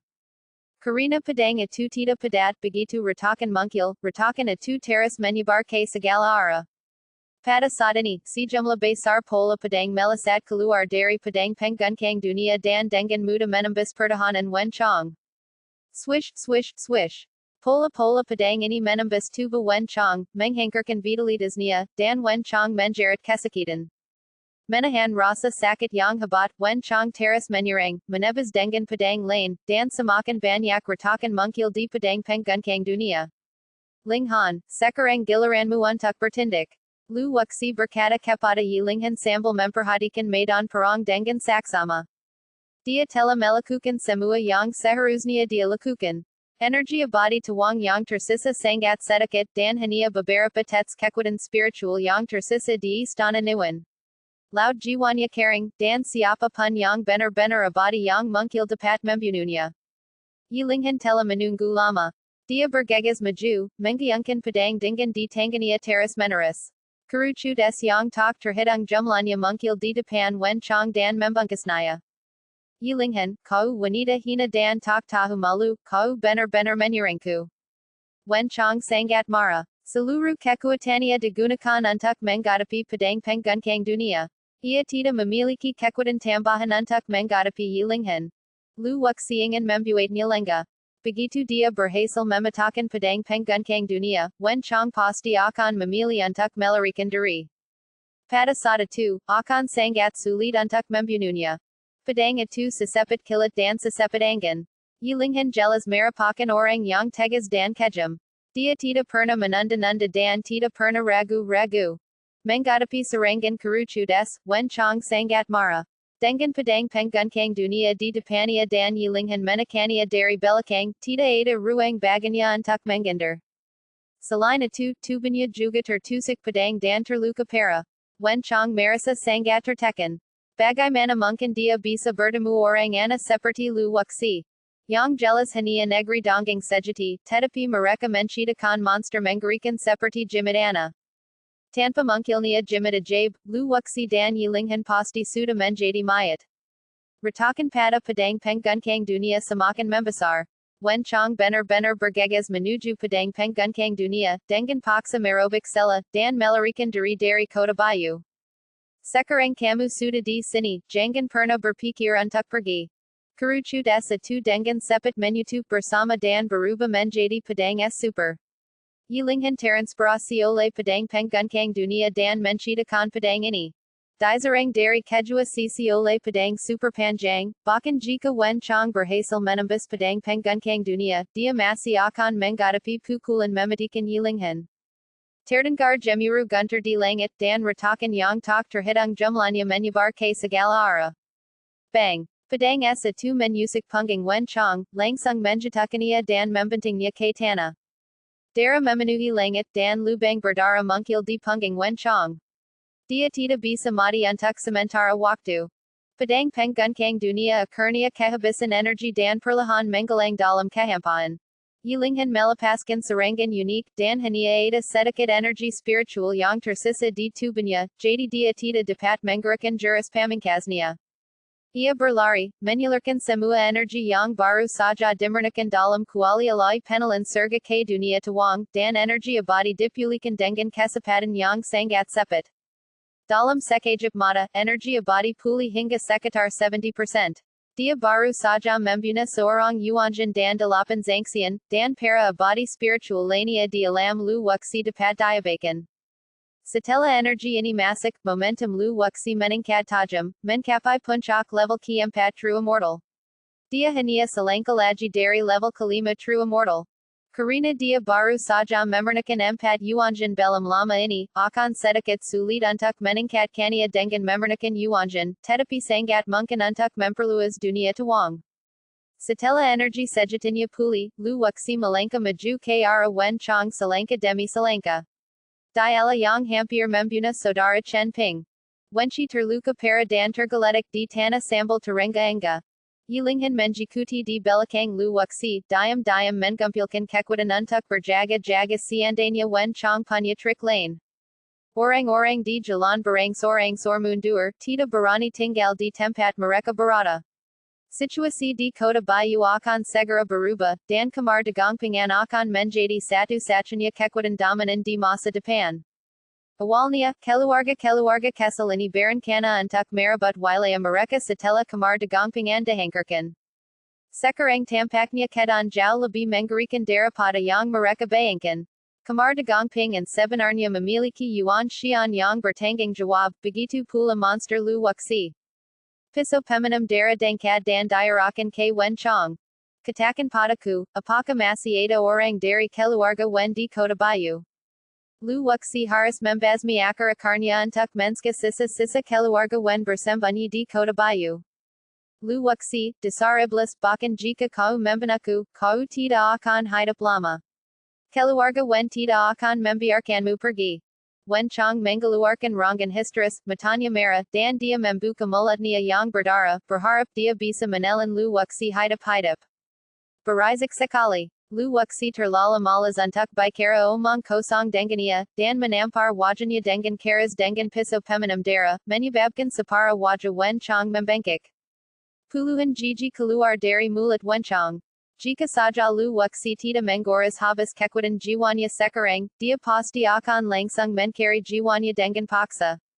Lu wuxi pernah berpikir untuk menggunakan teknik transformasi hebat untuk mengubahnya. Dia telah mencobanya, tetapi teknik transformasi hebatnya saat ini hanya dapat mengubah orang ke alam abadi sejati. Hampir mustahil untuk mengubah orang ke alam abadi primordial. Yang pertama adalah kultivasinya tidak cukup, dan yang kedua adalah lu wuxi perlu mengubah daduwashu menjadi teknik peri. Sekarang daduwashu masih pada level sihir. Taoism, sihir, dan seni abadi, setiap tingkat perubahan melibatkan terlalu banyak misteri dan tidak dapat dicapai dalam semalam. Lu wuxi, buna aku jika kau punya nyali. Jangan pernah berpikir untuk mendengar sepatah kata pun dariku. Wen chong memintakan darah dari mulutnya, matanya menyemburkan api. Dia tidak pernah menyangka bahwa dirinya, seorang yuanjin yang bermartabat, akan berakhir dalam situasi seperti itu. Kau ingin mati, tapi aku tidak akan membiarkanmu mati begitu saja. Bagaimana mungkin lu wuxi bisa membunuhnya dengan mudah tanpa mendapatkan jawaban yang diinginkannya? Piso peminum darah menebas, lengan kanan wen chong menggelang, dan darah mewarnai jalan menjadi merah. Meskipun yilinghan tahu bahwa lu wuxi adalah pria yang kejam dan pendendam, apa yang dilihatnya hari ini tetap saja membuatnya terkejut. Ketika mereka menemui masalah di Qingyan Dojo, dialah yang maju untuk menyelesaikannya, sementara lu wuxi bertanggung jawab di balik layar. Baru pada saat inilah lu wuxi memperlihatkan taring tajamnya dan wajah aslinya. Ketika orang pembunuh memenuhi udara, wen chong begitu takut hingga ia menggumpal. Entah mengapa wen chong tidak berani menatap mata lu wuxi. Itu adalah sepasang mata iblis. Sekali melihatnya pasti akan membuatmu mimpi buruk di malam hari. BAB 1825 Balas Dendam. Buku yang bagus. Darah bagaikan pilar, mewarnai separa tubuh wen chong menjadi merah. Lu wuxi tidak menggantikan pendarahannya dan membiarkan darah mengalir. Lu wuxi, dasar iblis, kau tidak akan mati dengan menjenaskan. Wen chong merenjas kesakitan dan berharap ia bisa segera mati. Luka-lukanya begitu parah sehingga kematian adalah kemewahan. Crack. Piso peminum darah dangkat lagi, kali ini mengenai lengan kiri, yang terpotong dari akarnya. Darah mengalir tidak secepat sebelumnya. Kesabaranku terbatas. Jika kau tidak ingin aku mencari jiwamu, katakan saja padaku dengan jujur apa rencana keluarga wen selanjutnya. Selama interogasi, kekuatan jiwa lu wuxi telah pulih sedikit. Selain menyerang kamar dagang, apakah keluarga wen punya rencana lain, seperti membunuhnya? Lu wuxi harus menguasai semua ini. Hanya dengan mengenal diri sendiri dan musuh anda dapat memenangkan setiap pertempuran. Tidak ada lagi orang dari keluarga wen di kota Bayu. Thousand wen chong hancur total, dan air mata bercampur darah mengaburkan matanya. Apa rencana selanjutnya? Mata hantu atu menutupi sabajan basar kota bayu, dan mamang tita melahad anggota keluarga wen lania. Tita ada rencana, wen chong tersenyum getir, rencana mereka adalah mengendalikan chen ping, memiksa lu wuxi mungkil, dan membunuhnya. Sedangkan untuk rencana tindak lanjut, tita ada rencana sama sekali. Karina menurut pendapat semua orang, lu wuxi pasti akan mati jika kembali ke kota bayu. Siapa yang mengira akan berakhir seperti ini? Lu wuxi mengangguk. Hampir sama dengan dugaannya. Keluarga wen mengira bahwa dengan mengendalikan chen ping, mereka akan dapat menghindari kesalahan apapun. Kesadaran wen chong berangsur-angsur menjadi kabur, mungkin karena kehilangan banyak darah, dan ia hampir mengalami koma. Pada saat ini, kesadaran lu wuxi memaksa masak dan mulai mencari jiwa. Memotong kejualangan wen chong akan membuatnya jatuh ke kondisi setengah koma, sehingga lu wuxi dapat mengambil kesempatan untuk mencari jiwanya. Meskipun tubuh wen chong terluka parah, lodan jiwanya masih utuh. Akan sangat sulit untuk mencari jiwanya tanpa memotong lengannya. Wajah wen chong dipenuhi dengan rasa sakit. Sudah terlambat baginya untuk melawan, dan dia membiarkan lu wuxi menjara lodan jiwanya. Sejumlah besar kenangan mungkil di lodan jiwa lu wuxi. Setelah memila informasi ini, kesadaran spiritualnya pun menghilang. Setelah jiwanya dicari, wen chong jatuh limas ke tanah, mati total. Tak lama setelah kematian wen chong, serangkaian suara yang menembus udara terdengar di kehampaan. Mengira itu adalah penguasa keluarga wen, lu wuxi segera masuk ke mode berderung. Itu paman wu dan yang lainnya. Yilinghan akhirnya menggala-napas lega. Para master dari City Lords Mansion akhirnya tiba.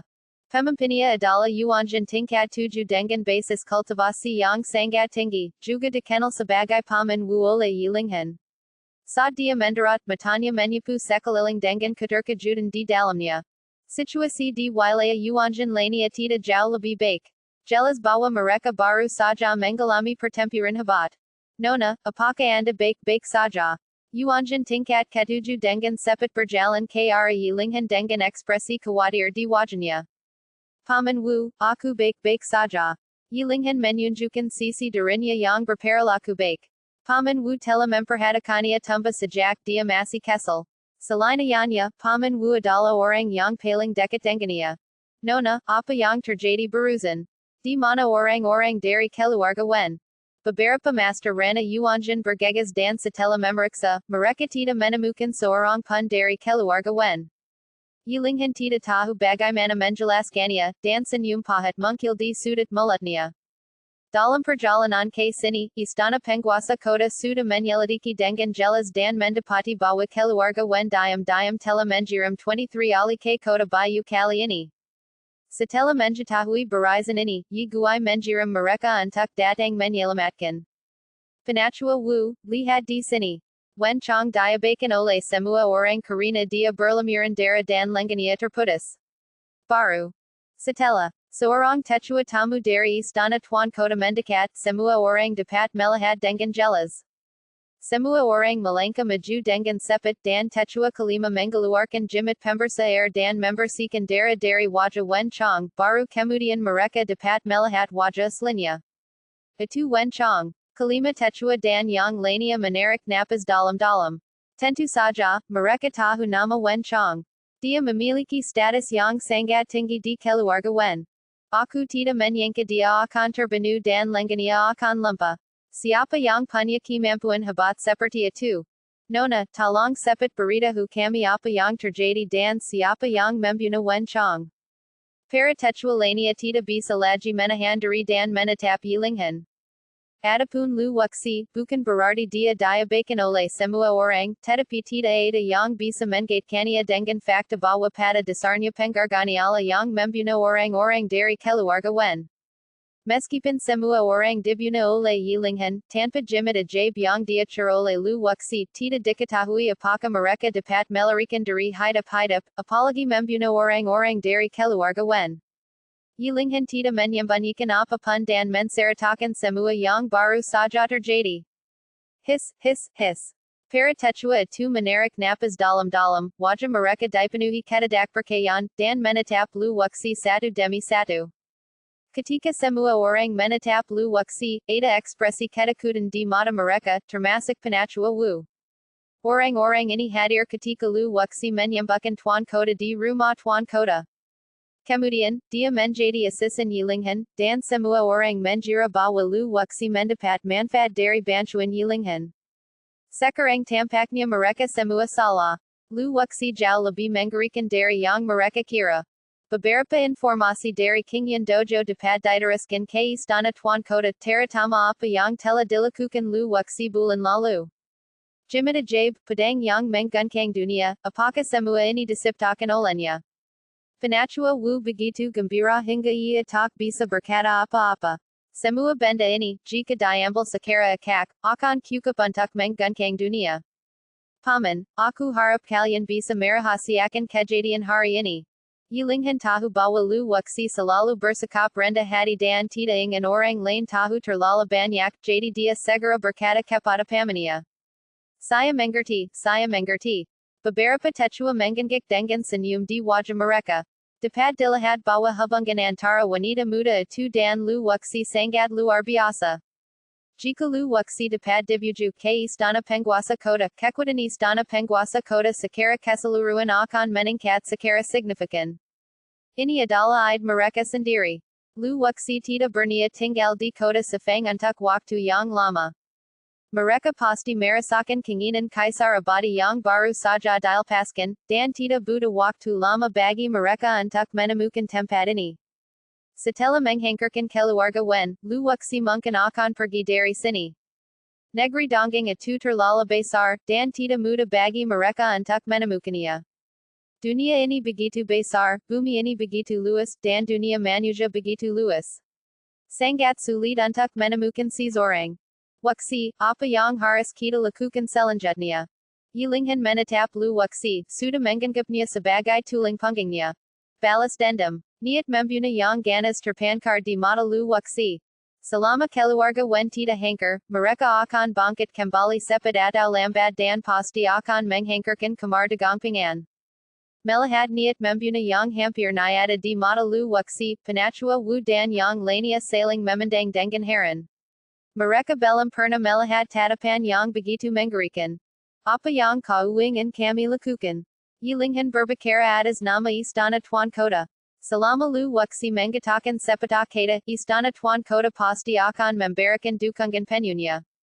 Tidak diperlukan untuk saat ini. Lu wuxi tidak ingin terlalu merepotkan istana tuan kota terutama karena dia tidak ingin berutang budi pada mereka. Kalau sudah menyangkut balas dendam, dia akan mencari caranya sendiri dan tidak mau bergantung pada orang lain. Keluarga Wen bukanlah keluarga besar. Di dunia peri, keluarga Wen paling banter adalah semut dengan kaki yang sedikit lebih tebal. Kalau saja dia bisa mencapai wilayah Yuanjin, dia akan menghantarkannya. Selanjutnya, dia akan mengandalkan trik untuk menyiksa keluarga Wen secara perlahan, membuat mereka hidup dalam ketakutan setiap hari. BAB ini belum selesai, silakan balik halaman. Mendengar bahwa lu wuxi tidak membutuhkan bantuan dari City Lord's Mansion, Yilinghan menunjukkan sedikit kekecewaan di matanya. Bagaimana mungkin dia tidak melihat bahwa lu wuxi tidak ingin merepotkan mereka? Dalam 2 hari berikutnya, lu wuxi mengumpulkan semua orang dari kemerdekaan dan mulai membangun kembali rumah mereka. Tugas utama lu wuxi adalah mengatur formasi. Siapkan formasi super besar, jadi meskipun keluarga Wen mengirimkan lebih banyak ahli, mereka tidak akan bisa menyakiti kemerdekaan sedikit pun. Setelah 3 hari, formasi akhirnya berhasil. Semua luka Chen Ping telah sembuh, dan dia berhasil menembus ke tingkat pertama Yuanjin. Setelah selamat dari bencana ini, Chen Ping menjadi lebih dewasa. Saudaraku, apapun yang akan kau lakukan selanjutnya, aku akan mendukungmu sepenuhnya. Chen Ping dan Lu Wuxi duduk saling berhadapan. Yilinghan dan Elder Wu menginap di Bayu City Inn. Berita bahwa semua anggota keluarga Wen telah terbunuh telah dilaporkan kembali ke kota Sefang. Wen Changxing sangat marah dan seluruh keluarga Wen gemetar. Pergilah ke kota Sefang dan hantarkan keluarga Wen. Lu Wuxi tidak menyembunyikan apapun dan menceritakan rencana selanjutnya. Saudaraku, saya tidak bermaksud untuk menjesilkan hatimu. Akan seperti memukul batu dengan teller jika kita ingin menghantarkan keluarga wen hanya dengan kita berdua. Chen Ping bersikap lebih pragmatis dan mengungkapkan kekhawatirannya. Aku tahu apa yang kamu khawatirkan, saudaraku. Jangan khawatir, aku tidak akan membahayakan diriku sendiri. Lu Wuxi tahu bahwa Chen Ping khawatir tentang keselamatannya sendiri, dan bergegas ke keluarga wen pasti akan mengakibatkan mereka berdua hancur. Chen Ping menunjukkan kekhawatirannya karena dia tahu karakter Lu Wuxi. Sekali dia membuat keputusan, tidak seorang pun dapat mengubahnya. Berdasarkan permintaan Lu Wuxi, Chen Ping tinggal di Kota Bayu. Kemardagang telah bangkit kembali dari Abu dan tidak akan ada yang bisa menggantikannya. Jika Chen Ping pergi, pasti akan terjadi kekacauan lagi. Saudaraku tersayang, aku berjanji padamu untuk tetap tinggal di Kota Bayu, tetapi kamu juga harus berjanji padaku bahwa kamu harus kembali hidup-hidup. Chen Ping berdiri dan memeluk Lu Wuxi erat-erat. Dia melewatkannya sekali dan tidak ingin melewatkannya untuk kedua kalinya. Aku berjanji padamu. Setelah mengatakan itu, Lu Wuxi melepaskan Chen Ping, berbalik dan meninggalkan kamar dagangan. Tanpa Chen Ping, Lu Wuxi pasti sudah dibakar sampai mati oleh para penjahat Kota Bayu saat dia berusia 10 tahun. Kebaikan ini tidak akan terlupakan meskipun mereka dipasahkan oleh dua kehidupan. Bekas luka di wajah Chen Ping juga tertinggal saat itu. Setelah meninggalkan kamar dagangan, Yilinghan dan penachua Wu telah menunggu lama. Yilinghan menyarankan agar meninggalkan dua orang tetua untuk tinggal di Kota Bayu untuk sementara waktu guna mengurus kamar dagangan. Lu Wuxi menunggangi binatang peri terbang dan kelompok itu kembali ke rumah tuan kota sebelum gelap. Setelah permintaan berulang kali dari Yilinghan, Lu Wuxi harus tinggal di rumah tuan kota. Tinggal di luar sangat berbahaya. Ada banyak mata-mata dari keluarga wen di Kota Sefang. Jika mereka tahu bahwa Lu Wuxi sendirian, mereka pasti akan mengirim orang untuk membunuhnya. Selama beberapa hari terakhir, apa yang terjadi di Kota Bayu secara bertahap menyebar. Yi Guai keluar untuk menyambutnya secara pribadi. Ayah, melihat ianya, Yilinghan bergegas mendekat dan memeluknya. Gadis bodoh, tahukah kau betapa berbahayanya kali ini? Yi Guai menyentuh kepala Yilinghan dengan keras, wajahnya penuh dengan rasa sayang. Aku baik-baik saja. Yilinghan menjularkan ladanya dengan ekspresi main-main di wajahnya. Salam, Tuan Kota Yi. Setelah tetua Wu dan yang lainnya maju untuk memberi penghormatan, Lu Wuxi melangkah keluar dan menjepalkan tinjunya ke arah Yi Guai. Cepat masuk, aku sudah menyiapkan jamuan makan. Yi Guai melirik Lu Wuxi, tidak sopan padanya sebagai orang tua. BAB 1826 dari, seni melahap surga yang kehancuran besar, Shunishi. Rambangan itu memasuki rumah tuan kota, tempat Yi Guai mengadakan perjamuan besar. Para tetua tamu bersikap sangat sopan kepada Lu Wuxi. Yilinghan berganti pakaian baru yang membuatnya tampak anggun dan cantik. Ia memeleskan sedikit perona pipi di wajahnya dan mengikat bibirnya dengan warna merah, seperti peri yang keluar dari lukisan. Mereka selalu berdiri di samping Lu Wuxi, bagaikan sepasang anak emas dan gadis jak. Tetua Wu bahkan berkanda bahwa keduanya adalah pasangan yang ditakdirkan. Yilinghan tidak membantah, Lu Wuxi hanya tersenyum tipis dan mengabaikannya. Setelah 3 putaran minuman, para tetua tamu pergi satu demi satu. Yi Guai melambaikan tangannya, dan para pelayan dan pengawal mundur satu demi satu. Hanya Lu Wuxi, Yilinghan dan Yi Guai yang tersisa di ala. Linghan, kamu baru saja kembali, kamu pasti sedikit lelah. Kembalilah dan istirahatlah dulu. Aku punya sesuatu untuk dibicarakan dengan Wuxi sendirian. Yi Guai meminta Yilinghan untuk kembali dan beristirahat dulu. Dia masih harus menghindari berbicara dengan putranya tentang beberapa hal. Yilinghan menatap Lu Wuxi dengan penuh arti, mengangguk dan meninggalkan ala. Ala tiba-tiba menjadi sunyi. Lu Wuxi meletakkan kanker di tangannya dan menatap mata Yi Guai. Menghadapi tatapan Yi Guai, Lu Wuxi tidak mundur. Jika orang lain, yang menghadapi alam abadi, mereka pasti akan merasakan banyak tekanan, tetapi hal itu tidak terlihat pada wajah Lu Wuxi. Linghan sangat menyukaimu. Lu Wuxi tidak menyangka Yi Guai akan memulai pidatonya seperti ini. Mengasampingkan identitasnya sebagai penguasa kota, dia juga seorang ayah dan sudah sewajarnya dia peduli terhadap anak-anaknya. Tidak ada yang lebih mengenal seorang anak perempuan daripada ayahnya. Sejak dia kembali, Yi Guai dapat melihat bahwa mata Yi Linghan penuh dengan Lu Wuxi. Lu Wuxi tidak mengatakan apa-apa dan memilih tetap diam. Kamu tidak menyukainya. Melihat Lu Wuxi tidak mengatakan apapun, Yi Guai terus bertanya. Lu Wuxi menggelengkan kepalanya, yang membuat Yi Guai bingung. Karena Lu Wuxi memiliki kesan yang baik terhadap putranya, mengapa dia bersikap begitu dingin? Barananya aku bicara soal cinta jika aku belum membalas dendam kebencianku yang besar. Lu Wuxi tersenyum getir. Dia tidak berniat mengungkapkan apapun tentang dunia fana untuk saat ini. Jika dia memberitahu orang lain, itu sama saja dengan mengungkap identitasnya. Musuh terbesarmu adalah keluarga Wen. Yi Guai telah menyelidiki latar belakang Lu Wuxi dengan jelas. Identitas dan latar belakangnya sama sekali tidak diketahui. Jika orang seperti itu dapat digunakan oleh dirinya sendiri, itu pasti akan sangat membantu. Kerasa begitu, Lu Wuxi mengangguk. Saat ini, keluarga Wen memang musuh terbesarnya. Jika Anda memberitahu Yi Guai bahwa musuhnya adalah Kaisar Abadi, dia mungkin akan melompat dari kursinya karena ketakutan. Apakah kamu punya rencana untuk berurusan dengan keluarga Wen? Yi Guai tidak menjelaskan terlalu banyak tentang masalah cinta. Beberapa hal harus dibiarkan begitu saja. Karena Lu Wuxi memiliki seorang putri di hatinya dan tidak ingin membicarakan tentang percintaan untuk saat ini, tidak perlu memaksakannya. Tidak akan terlambat untuk bicara setelah kita menghancurkan keluarga Wen. Keluarga Wen baru-baru ini mengirim sejumlah barang penting ke kota Sefang, dan saya berencana untuk menskatnya. Lu Wuxi menemukan terlalu banyak informasi tentang keluarga Wen dari ingatan Wen Chong. Mungkin ke benda itu, Yi Guai tiba-tiba berdiri, dengan tatapan aneh di matanya. Apa yang diketahui penguasa kota? Lu Wuxi bertanya dengan ragu.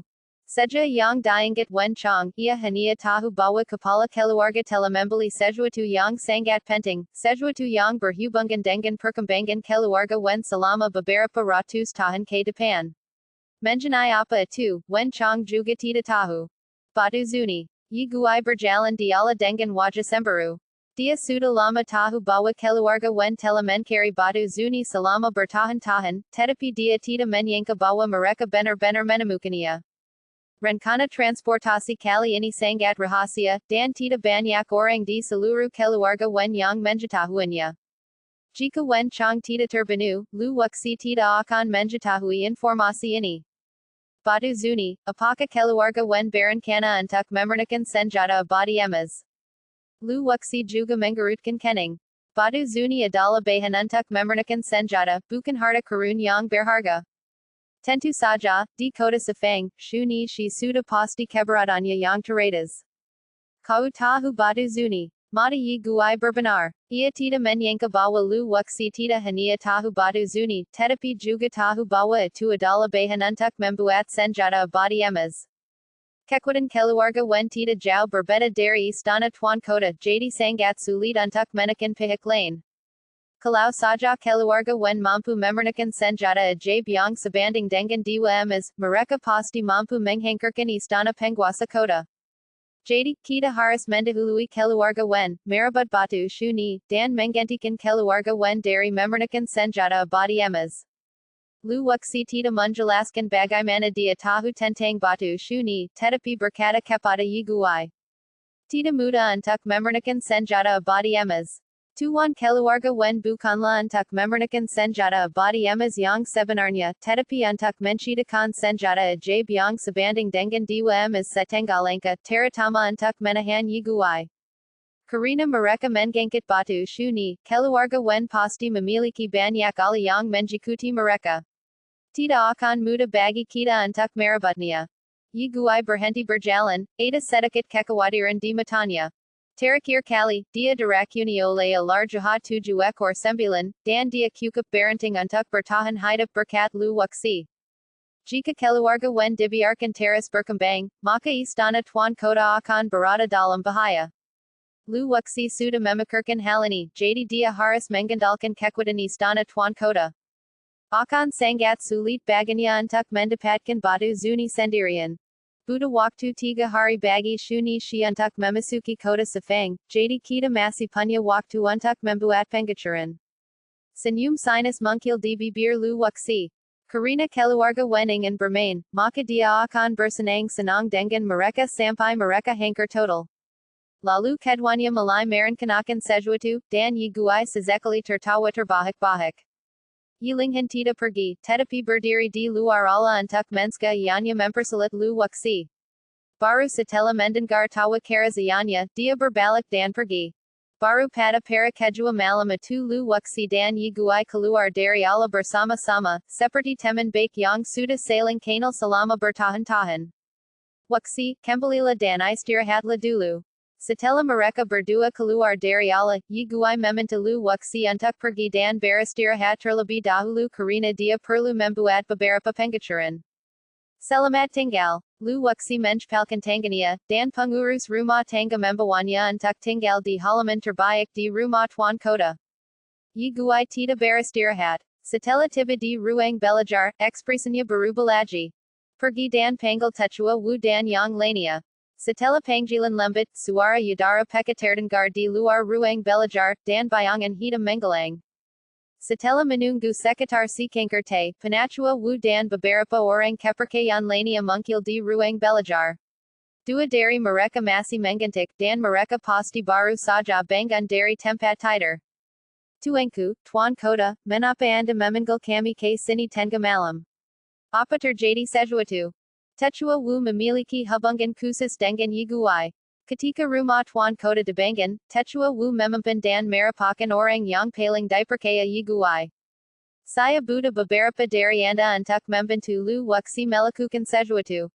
Masalah ini sangat rahasia, dan Yi Guai harus meminta orang yang paling dipercayanya untuk melakukannya guna menska berita tersebut bokor. Kelima Tetua saling berpandangan, mengira bahwa penguasa kota ingin mereka menyerang keluarga Wen. Tuan Kota, apa yang harus kita lakukan? Yi Guai hanya meminta mereka untuk membantu Lu Wuxi, tetapi tidak mengatakan bagaimana melakukannya. Lu Wuxi akan mengacur tugas kalian saat itu, dan kalian akan membantu dengan segenap kekuatan kalian. Mulai sekarang, perintah Lu Wuxi adalah perintahku, dan kalian harus melaksanakannya dengan sungguh-sungguh. Yi Guai tahu bahwa mereka semua berasal dari alam abadi Yuan yang bermartabat dan mereka pasti akan menyimpan dendam di hati mereka jika diminta untuk mematuhi perintah dari alam abadi Jen yang kesal. Jadi sejak awal, Yi Guai memberikan perintah kemation, dan siapapun yang berani tidak patuh tidak akan disalahkan karena bersikap kejam dan benjis. Penatua Wu tersenggang. Ini adalah pertama kalinya dia melihat Yi Guai berbicara kepada mereka dengan nada seperti ini dan dia menyadari keseriusan masalah ini. Jangan khawatir, Tuan Kota, kami akan menegakkannya dengan tegas. Tetua Wu menepuk dadanya dan menjamin. Hanya berdasarkan fakta bahwa Lu Wuxi membunuh Wen Chong, mereka yakin. Jangan menilai pahlawan dari keberhasilan atau kegagalannya, dan jangan menilai pahlawan dari tingkat kultivasinya. Lu Wuxi bukanlah pahlawan atau cultivator yang kuat, tetapi ia tetap melakukan hal-hal yang mengemparkan. Keempat tetua lainnya menggigit dengan ekspresi yakin di wajah mereka. Setelah membuat pengacuran, Yi Guai memberi isyarat bahwa mereka bisa kembali dan meninggalkan istana Tuan Kota dengan tenang bersama Lu Wuxi besok. Mereka tidak boleh membuat musuh waspada dan mereka tidak perlu datang dan menyimpannya. Lu Wuxi kembali ke rumah dan tidak beristirahat.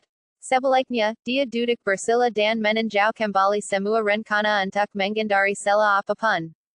Kesalahan apapun dapat merenggut nyawa anda. Setelah memastikan semuanya aman, Lu Wuxi menutup matanya dan mulai berleda. Malam berlalu dengan cepat dan Yilinghan datang pagi-pagi, membawa makanan lezat. Apa yang aku katakan kepadamu tadi malam? Yilinghan bertanya dengan rasa ingin tahu setelah meletakkan makanan di atas meja. Hal-hal di antara pria.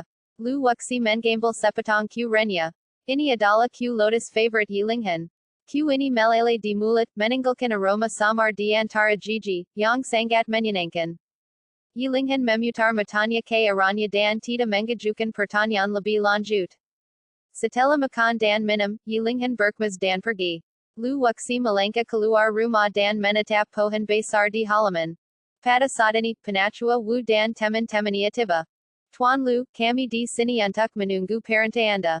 Tetua Wu menundukkan tubuhnya dan bertindak seperti pengawal biasa, mematuhi perintah Lu waksi. Terima kasih semuanya, para tetua.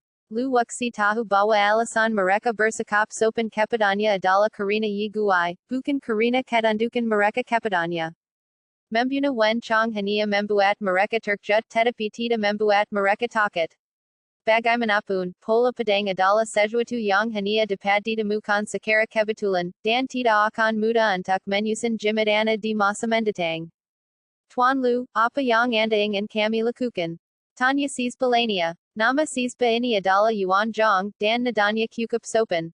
Menyamar. Lu waksi mengeluarkan beberapa topeng dan meminta mereka untuk memakainya.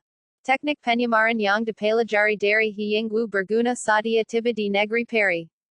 Kecuali Anda seorang master top tidaklah mudah untuk mengetahui wujud asli mereka.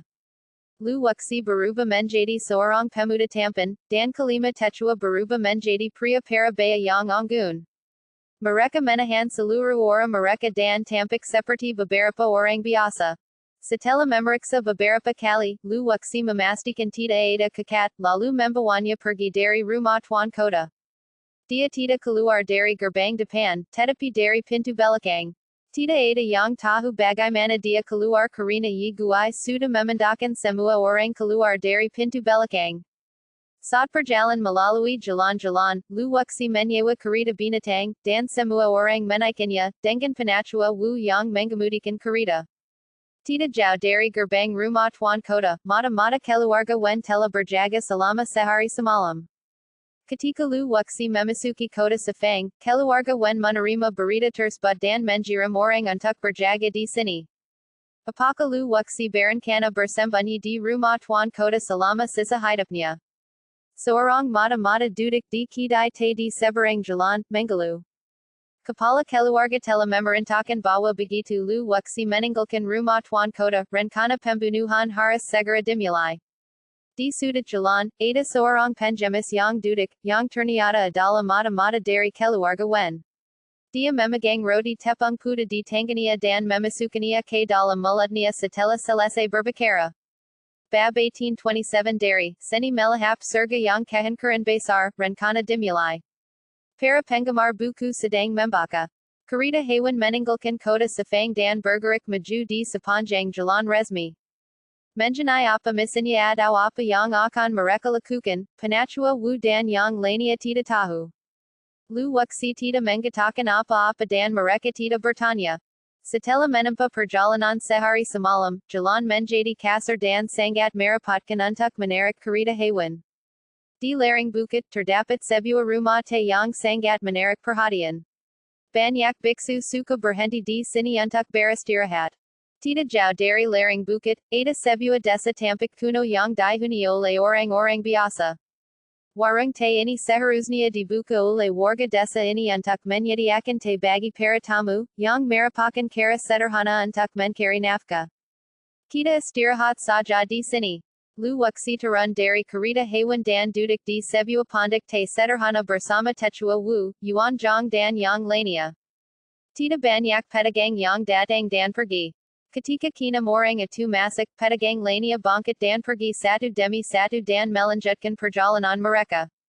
Kebanyakan biksu akan membawa air dan duduk di sana untuk beristirahat, hanya karena mereka lelah setelah bepergian, atau hanya ingin mencari tempat yang aman untuk beristirahat. Minum teh adalah hal yang kedua. Apa yang ingin Anda minum? Penjaga toko itu adalah seorang pria tua sederhana yang tampaknya berusia sekitar 50 tahun. Dia menjalankan kedai teh sendirian dengan susah payah. Beberapa mangkok teh kasar saja sudah cukup. Kata Lu waksi. Tunggu sebentar tuan. Sebentar lagi siap. Si penjaga toko membersihkan meja dan bergegas pergi. Ia berjalan ke sisi kedai teh dan mengambil teko besi di atas kompor. Air di dalamnya terus mendidih, mengeluarkan suara gemerisik. Ia mengambel beberapa mangkik porcelain besar dan menerunya di depan kina morang atu. Di bawah mangkik porcelain atu terdapat beberapa dan teh yang tampik biasa saja. Tuangkan air mendidih dalam kettle besi ke dalam mangkik porcelain, dan pada dasarnya selesai. Silakan menikmati hidangan Anda. Setelah mencuci gelas dengan air, pemilik toko membungkuk sedikit dan berbalik untuk pergi. Berapa umurmu tahun ini, bos? Lu Wuxi tiba-tiba bertanya kepada penjaga toko.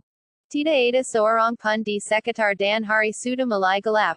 Jika Lu Wuxi dan yang lainnya tidak datang, pemilik toko mungkin sudah mengemasi kiosnya dan pulang. Umurku 53 tahun ini. Si penjaga toko menjawab dengan jujur. Ini 500 batu ro.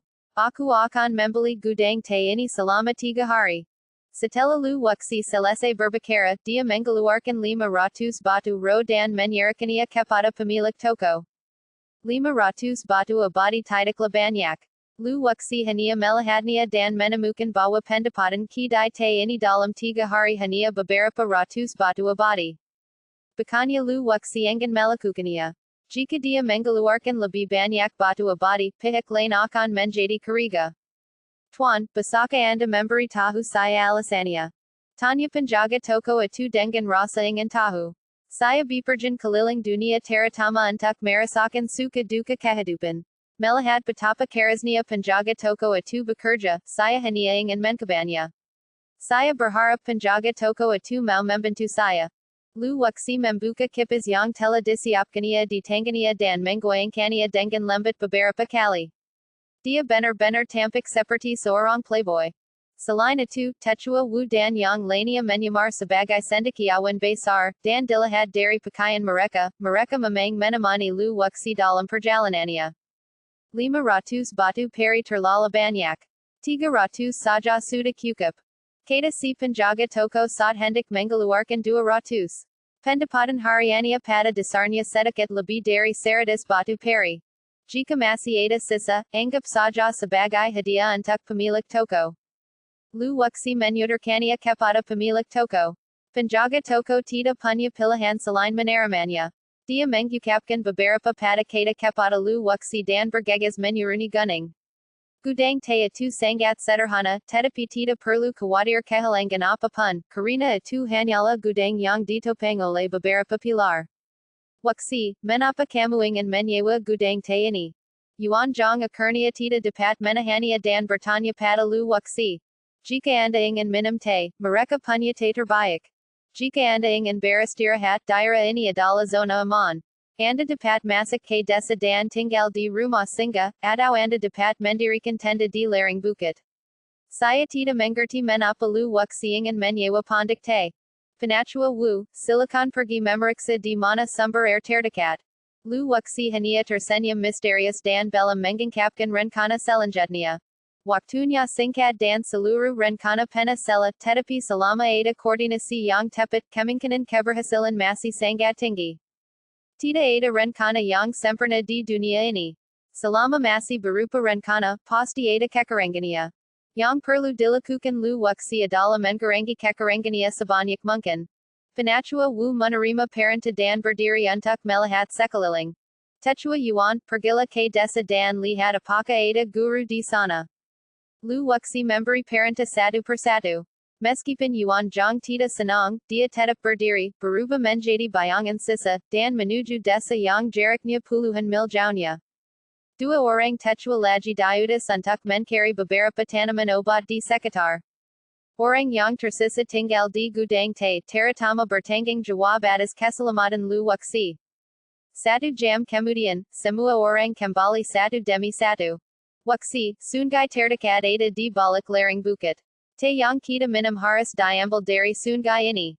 Taihuang Wu melaporkan situasi yang telah ditanyakannya dengan jujur dan juga menggambar diagram sederhana untuk dilihat Lu Wuxi. Terima kasih atas kerja kerasmu Taihuang Wu. Kata Lu Wuxi dengan sopan. Tidak ada guru di desa ini. Kultivasi tingkat tertinggi hanya ada di negeri Donggang sejati. Kata Yuan Zhang saat ini. Terima kasih, Taihuang Yuan. Lu Wuxi juga berkata dengan sopan. Setelah meninjau semua informasi, tidak ada tanda-tanda kelegaan di wajah Lu Wuxi. Pertempuran ini adalah masalah hidup dan mati. Jika kita tidak berhati-hati, tidak akan ada pemulihan dan semua orang akan mati di sini. Waksi, basaka kau seratakan sekarang apa rencanamu? Yuan Zhang tidak sabar. Ia bertanya sekali di malam hari, tetapi Lu Waksi tidak menjawab, jadi ia bertanya lagi di malam hari. Meskipun penachua Wu tidak berbicara, keraguan di matanya semakin kuat. Obat apa yang ada di dalam labu Lu Waksi? Tidak masuk akal baginya untuk berlari saja itu hanya untuk menyewa warung teh. Besok sekelompok orang dari keluarga Wen akan melewati kedai teh ini. Yang perlu kita lakukan adalah membunuh dan merampok, serta membunuh semua orang dari keluarga Wen. Lu Wuxi tahu bahwa dia tidak bisa lagi menyembunyikannya, jadi dia tiba-tiba merendahkan suaranya, dan kelima orang itu hampir tidak bisa mendengar gambaran umum. Yuan Zhang ingin berbicara, tetapi dihentikan oleh Techua Wu. Ia diberitahu untuk tidak memberitahu musuh. Sebulan yang lalu, banyak kali dari keluarga Wen meninggalkan kota Sefang, termasuk seorang Yuanjin tingkat 9. Tampaknya sulit bagi kita yang hanya sedikit untuk membunuh mereka semua. Techua Wu menggerutkan kening. Setiap gerakan keluarga Wen berada di bawah pengawasan istana penguasa kota. Begitu pula keluarga Wen, mereka sangat menyadari setiap gerak-gerak istana tuan kota. Kekhawatiran Techua Wu bukan tanpa alasan.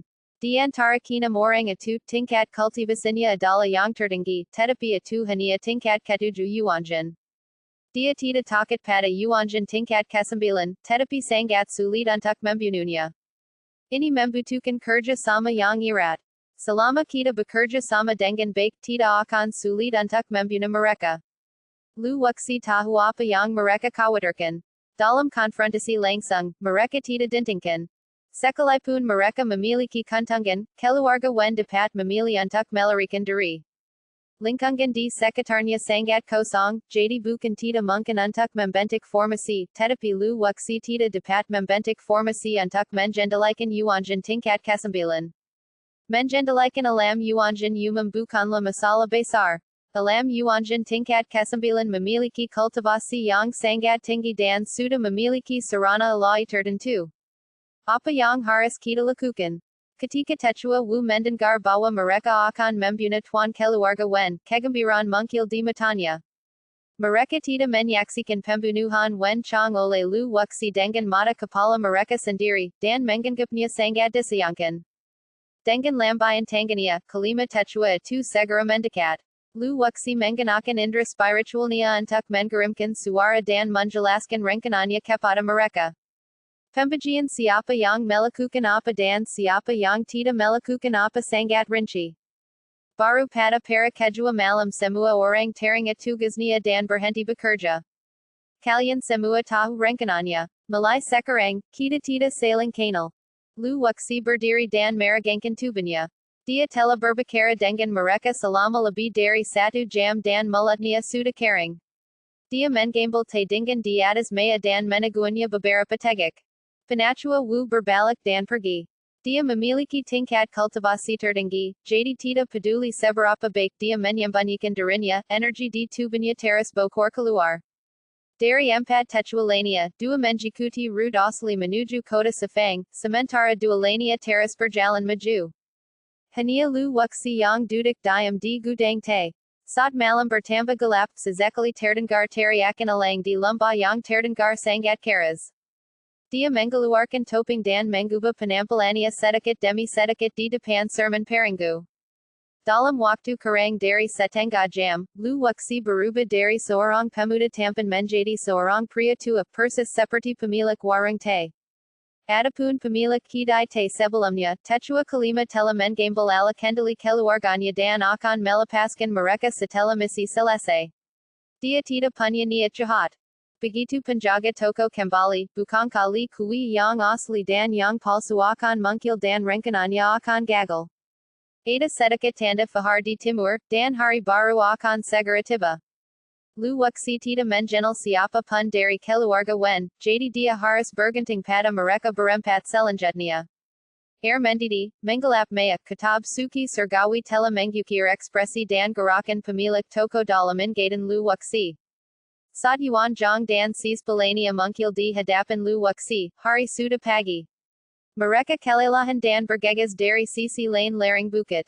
Dari Kejawan, Yuan Jong Menjdipkan Mata Pada Lu Wuxi. Lu Wuxi Mengerti Bawa Orang Dari Keluarga Wen Suda Hampir Tiba Tita Jau di Belakang Mereka. Pada Sadani, Dua Orang Tua Munkil Dari Sisi Lane Laring Bukit. Mereka juga dia oleh Lu Wuxi. Kesempatan mereka jauh lebih lambat daripada Yuan Jong dan anak buahnya. Mungkin butuh waktu bagi mereka untuk mencapai gudang teh. Yang anehnya, di tubuh kedua lelaki itu terdapat darah, seolah-olah mereka telah melalui pertempuran hebat. Kuaknya panas sekali. Bos, tolong beri kami dua mangkok teh. Yuan Jong duduk dengan santai dan berteriak kepada pemilik toko agar segera menyajikan teh. Tuan, mohon tunggu sebentar. Tenya akan segera datang.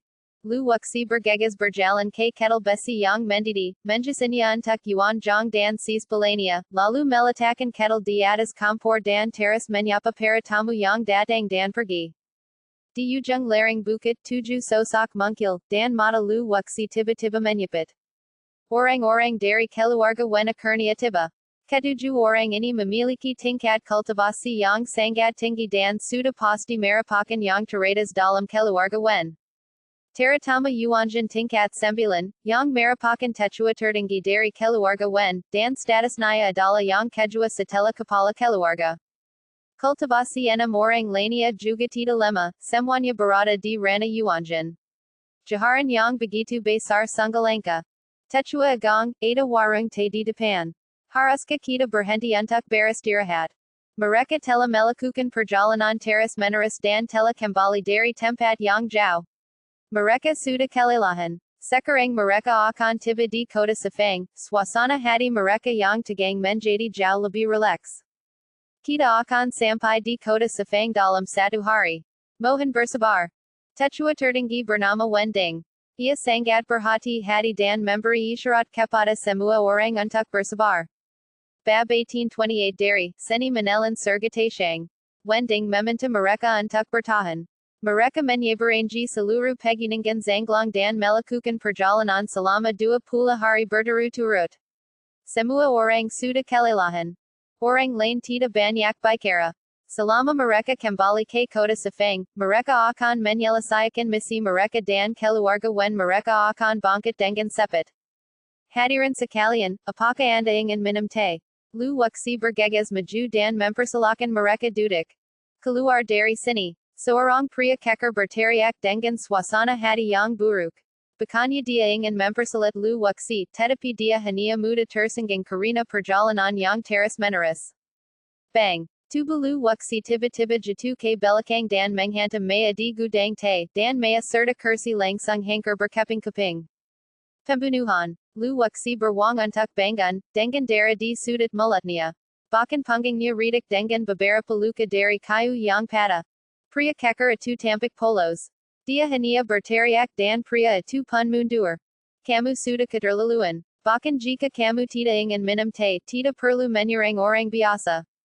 Yuan Jong segera berdiri dan menghalangi keluarga Wen dan yang lainnya, menggunakan nada menuda untuk mencegah mereka pergi. Lu Wuxi memegang pinggangnya dengan tangan kanannya, wajahnya penuh kesakitan. Tapi apa yang bisa kulakukan? Aku punya keluarga yang harus dinafkahi. Lu Wuxi bertindak dengan jelas dan memberi tekanan pada keluarga Wen. Atas tuduhan Yuan Jong, semua orang di keluarga Wen tampak malu. Saya hanya berteriak. Dia jatuh dan terluka. Itu bukan salah saya. Pria kekar itu masih berdalih bahwa dia tidak melukai siapapun. HMPH, apakah kau pikir kami Buddha? Atau apakah kau pikir kau bisa menendas orang biasa hanya dengan mengandalkan kemampuanmu yang hebat? Jelas kaulah yang menjatuhkannya. Yuan Jong tiba-tiba menyingsingkan lengan bajunya, tampak seperti dia tidak akan menyerah. Wending menggerutkan kening, tampak tidak senang. Lu Wuxi menggunakan kuali-alai penelan surga untuk menutupi dunia Taihuang miliknya, membuatnya tampak tidak berbeda dari orang biasa. Rangan keras pria kekar tadi membuat Lu Wuxi takut sehingga dia melangkah mundur dan menghancurkan Maya serta kursi. Yuan Jong dengan sengaja mengatakan bahwa mereka menendas orang lain dengan memanfaatkan kekuatan mereka. Orang tua, kami salah. Ini seribu batu abadi untuk mengganti kerugianmu. Wending tita mau berlama-lama memikirkan masalah ini, jadi dia mengeluarkan seribu batu abadi dan berencana untuk menyelesaikan masalah ini. Apakah memiliki batu ajaib batu masalah besar? Kau menyakiti seseorang dan kau ingin pergi seperti ini. Apakah ini ketelan? Yuan Jong tetap bersikeras dan menggantikan mereka pergi. Lu Wuxi mengeluarkan suara kesakitan dan menolak menerima batu abadi. Sungguh sial, kami tidak menyangka ada monster mungkil di jalan menuju kota Sefang. Untungnya, kami sepet-sepet lari, kalau tidak kami pasti sudah dibunuh monster itu. Sepertinya kami harus menunggu sampai besok untuk memasuki kota Sefang. Dua orang tua datang dari arah kota Sefang.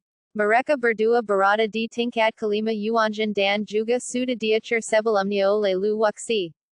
Orang tua di sebelah kiri bernama Wang Xing, dan yang di sebelah kanan bernama Li Da.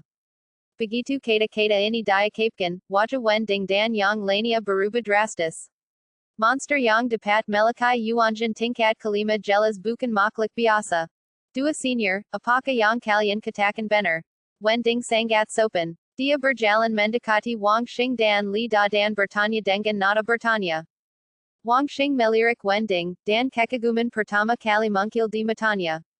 Bagaimanapun, Wending berada di tingkat kesembilan Yuanjin, dan kultivasinya jauh lebih tinggi daripada mereka.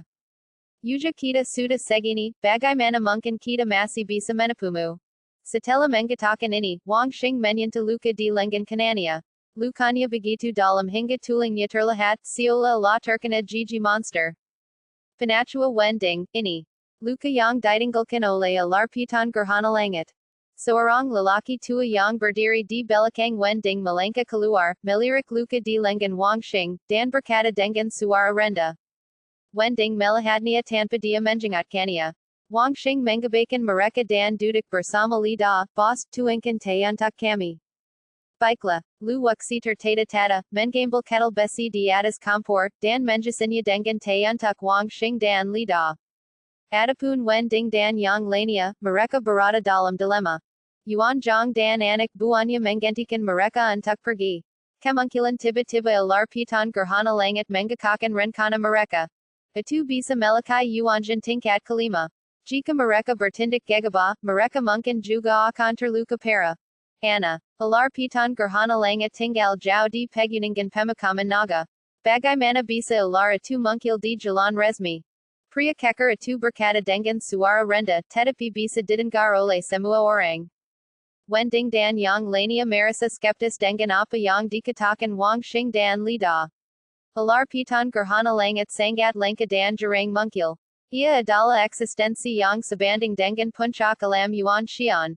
Itu sesuatu yang hanya terjadi sekali dalam beberapa dekade, tetapi mereka benar-benar mengalaminya. Wang Xing dan Li Da mengabaikan Wending dan yang lainnya dan menggambarkan adegan pertempuran mereka dengan sangat rinci. Penachua Wending, lebih baik percaya daripada tidak percaya. Kita tunggu saja hari berikutnya. Lagi pula, kita hanya punya waktu satu hari untuk mencapai kota Sefang. Lelaki tua yang berdiri di belakang Wending memiliki tingkat kultivasi terendah dan paling lelah. Ia sudah haus dan hampir menghabiskan semua air yang dibawanya di jalan. Dari awal hingga akhir, mereka tidak meragukan identitas Lu Wuxi. Lagi pula, bagaimana mungkin ada bahaya di gudang teh seperti ini? Selain itu, masing-masing dari mereka memiliki kultivasi yang kuat dan tidak ada seorang pun yang dapat menggencam mereka kecuali mereka yang berada di alam abadi. Apakah kalian juga akan pergi ke kota Sefang? Wang Xing berhenti berkomunikasi dengan Li Da dan menatap Wending dan tujuh orang lainnya. Apa urusanmu? Pria kekar itu memimpin, tidak menyukai Wang Xing dan yang lainnya karena terlalu banyak bicara. Lalu mengapa kalian masih berdiri di sana? Ayo kita berangkat. Wang Xing mulai mendesak mereka untuk bergegas. Strategi bermain kerang ini juga diatur oleh Lu Wuxi. Jika dia menyarankan mereka untuk tetap di sini, itu akan membuat mereka curiga, jadi dia membiarkan mereka pergi begitu saja. Sungguh, setelah Wang Xing selesai berbicara, Wending dan yang lainnya ragu-ragu. Inilah yang ada di dalam hati manusia. Lu wuxi telemampalai jari sifat manuja dengan sangat saksama. Wen Qian, silicon saja telujari jalania. Kita akan beristirahat di sini sebentar. Demi alasan keamanan, Wending mengirim seseorang untuk memeriksanya. Pria keker itu berjalan keluar, menatap Lu wuxi dengan tajam, dan berlari menuruni lereng bukit. Enam orang sisanya tidak masuk ke dalam gudang teh, melainkan duduk di atas batu besar yang tidak jauh dari gudang teh. Yuan Zhang tidak terus mencari masalah. Ia kembali ke tempat duduknya dan terus minum teh. Lu wuxi terus menjasi ulang kanker mereka. Wending mengeluarkan kanting air dan menempelkannya ke mulutnya, namun hanya beberapa tetes yang menits keluar. Situasinya serupa bagi semua orang lainnya, sumber air mereka pada dasarnya telah habis. Bincang, pergilah ke sungai dan ambil air. Wending membuat pengacuran lain, dan seorang pria parabaya berdiri dan pergi mencari air di dekatnya. Dia lebih suka mengambil air dari sungai daripada minum teh dari kedai teh. Dia sangat waspada. Apakah ada yang salah dengan otakmu? Ada teh di sini, tetapi kamu tidak mau meminumnya. Sebaliknya, kamu harus pergi ke sungai untuk mengambil air. Yuan Zhang tampak menjejek, berpikir bahwa Wending dan yang lainnya terlalu berhati-hati. Penjaga toko hanyalah orang biasa. Mereka adalah pedagang yang luat dengan kultivasi yang pas-pasan. Bahkan jika seseorang ingin membunuh mereka, seseorang harus memiliki kekuatan untuk melakukannya. Pria bernama Wen Sheng itu menggantikan langkahnya. Kata-kata Yuan Zhang kasar, tetapi maksudnya benar. Di hadapan kekuatan absolut, tidak ada roh jahat atau monster yang bisa lolos dari paparan. Sungainya tidak dekat dari sini, dan butuh waktu hampir setengah jam untuk pergi dan pulang. Tepat pada saat ini, tiga pedagang lainnya muncul dan duduk di satu-satunya meja yang tersisa. Lu wuxi segera menwangkan teh untuk mereka. Setelah menegak tenya dan beristirahat, ketiga pedagang itu melanjutkan perjalanannya. Wending dan yang lainnya saling berpandangan, tampaknya mereka benar-benar terlalu memikirkannya. Sudah hampir waktunya, ayo berangkat. Yuan Zhang berdiri, meninggalkan gudang teh bersama teman-temannya, dan berjalan menuruni lereng bukit tanpa menoleh ke belakang. Gudang teh tiba-tiba menjadi sunyi, hanya ada Lu wuxi, Wang Xing dan Li Da di sana. Karena cedera yang dialamannya, keduanya perlu istirahat sejenak. Lu wuxi duduk bosan di dekat api unggun, tidak menyadari keadaan di sekitarnya, dan bahkan tertidur. Wang Xing dan Li Da juga mengobrol tentang hal-hal akak, yang semuanya merupakan cerita menarik. Penachua Wending, Wen Qian tidak akan kembali untuk beberapa waktu, mengapa kita tidak masak dan minum? Para tetua lainnya angkat bicara, tenggorokan mereka begitu haus hingga mereka ingin merokok. Wending tahu bahwa jika dia terus menolak, itu mungkin menjadi boomerang dan orang lain akan mempunyai pendapat tentangnya. Ayah mertua, kami salah tadi. Kami minta maaf. Berikan kami masing-masing sepasi teh. Enam orang itu dibagi menjadi dua meja sehingga mereka bisa maju dan mundur sesuai aturan mereka. Lu wuxi berdiri dengan enggan. Dia mengambil kettle besi, berjalan perlahan ke meja di dekatnya, dan hendak mengambil mangkuk porselin. Tunggu sebentar. Wen Sheng tiba-tiba menyela Lu wuxi. Langsung, Wen Sheng mengeluarkan enam mangkuk besar dari cincin penyimpanannya dan meletakkannya di depan keenam orang itu. Tindakan ini membuat Lu wuxi membensinya. Dengan segala cara yang mereka miliki, mereka dapat dengan mudah merebut kettle besi itu dari tangan Lu wuxi, tetapi mereka tidak melakukannya karena Wang Xing dan Li Da masih ada di sana, secara tak terlihat menahan keluarga Wen. Jika Wang Xing dan Li Da tidak ada di gudang teh, Wending dan yang lainnya pasti sudah membunuh mereka dan merebut gudang teh itu. Karena mereka ingin membunuh orang, mereka pasti tidak akan membiarkan siapapun hidup. Wang Xing dan Li Da sama-sama berada di level kelima Yuanjin. Tidak mudah bagi Wending dan yang lainnya untuk membunuh mereka tanpa diketahui siapapun. Seluruh rencana itu terlihat biasa saja, tetapi banyak sekali celahnya. Namun celah ini sulit dideteksi. Karena keluarga Wen mengabaikan celah terbesar, pemilik gudang teh adalah Lu wuxi. Setelah menwangkan teh untuk keenam orang itu, Lu wuxi berjalan ke arah Wang Xing dan Li Da dan menjasi kanker mereka. Keduanya mengambil teh dan meneguannya.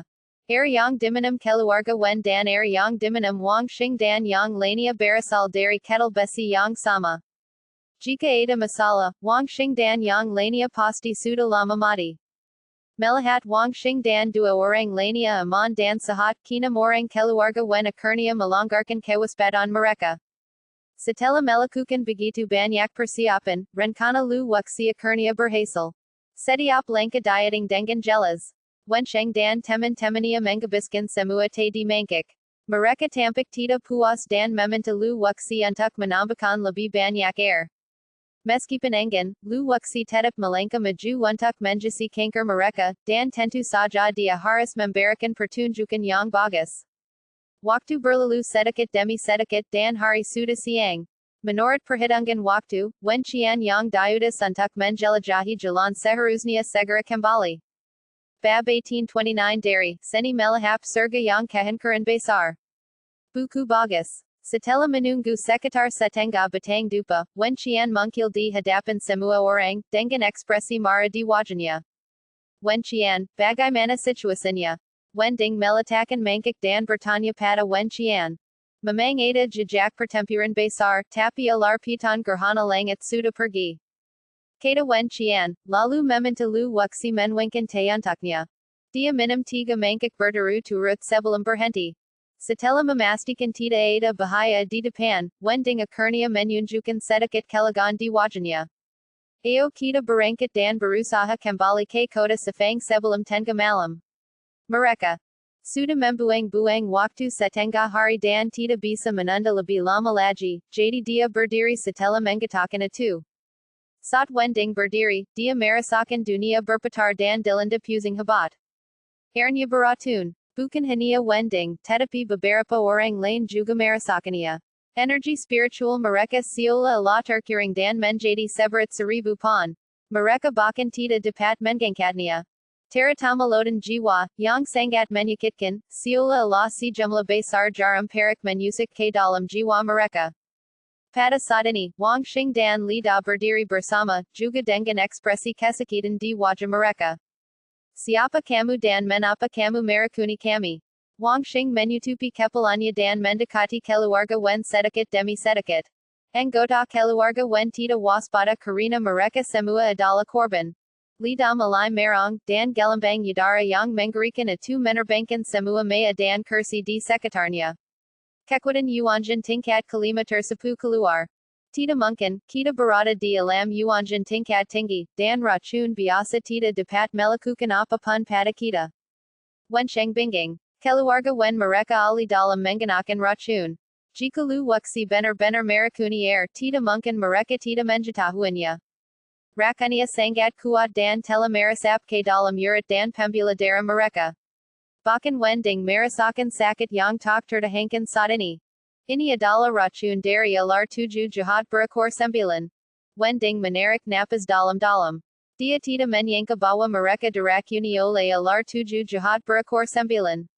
Selain itu, racun ini juga dicampur dengan beberapa racun lainnya, menjadi tidak berwarna dan tidak berbau, dan bahkan Yuan Shanjing tidak dapat merasakannya. Saat mereka berdiri, tubuh waksi melayang dan mendarat di kejauhan. Cepat bunuh dia. Karena teh yang baru saja diminum Wenqian, rakannya belum bereaksi.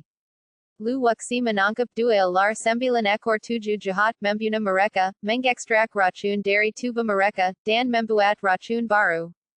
Ketika berhadapan dengan keluarga Wen, lu waksi tidak perlu bicara soal moralitas. Sejak mereka melakai Chen Ping, pertarungan akan berakhir dengan kematian.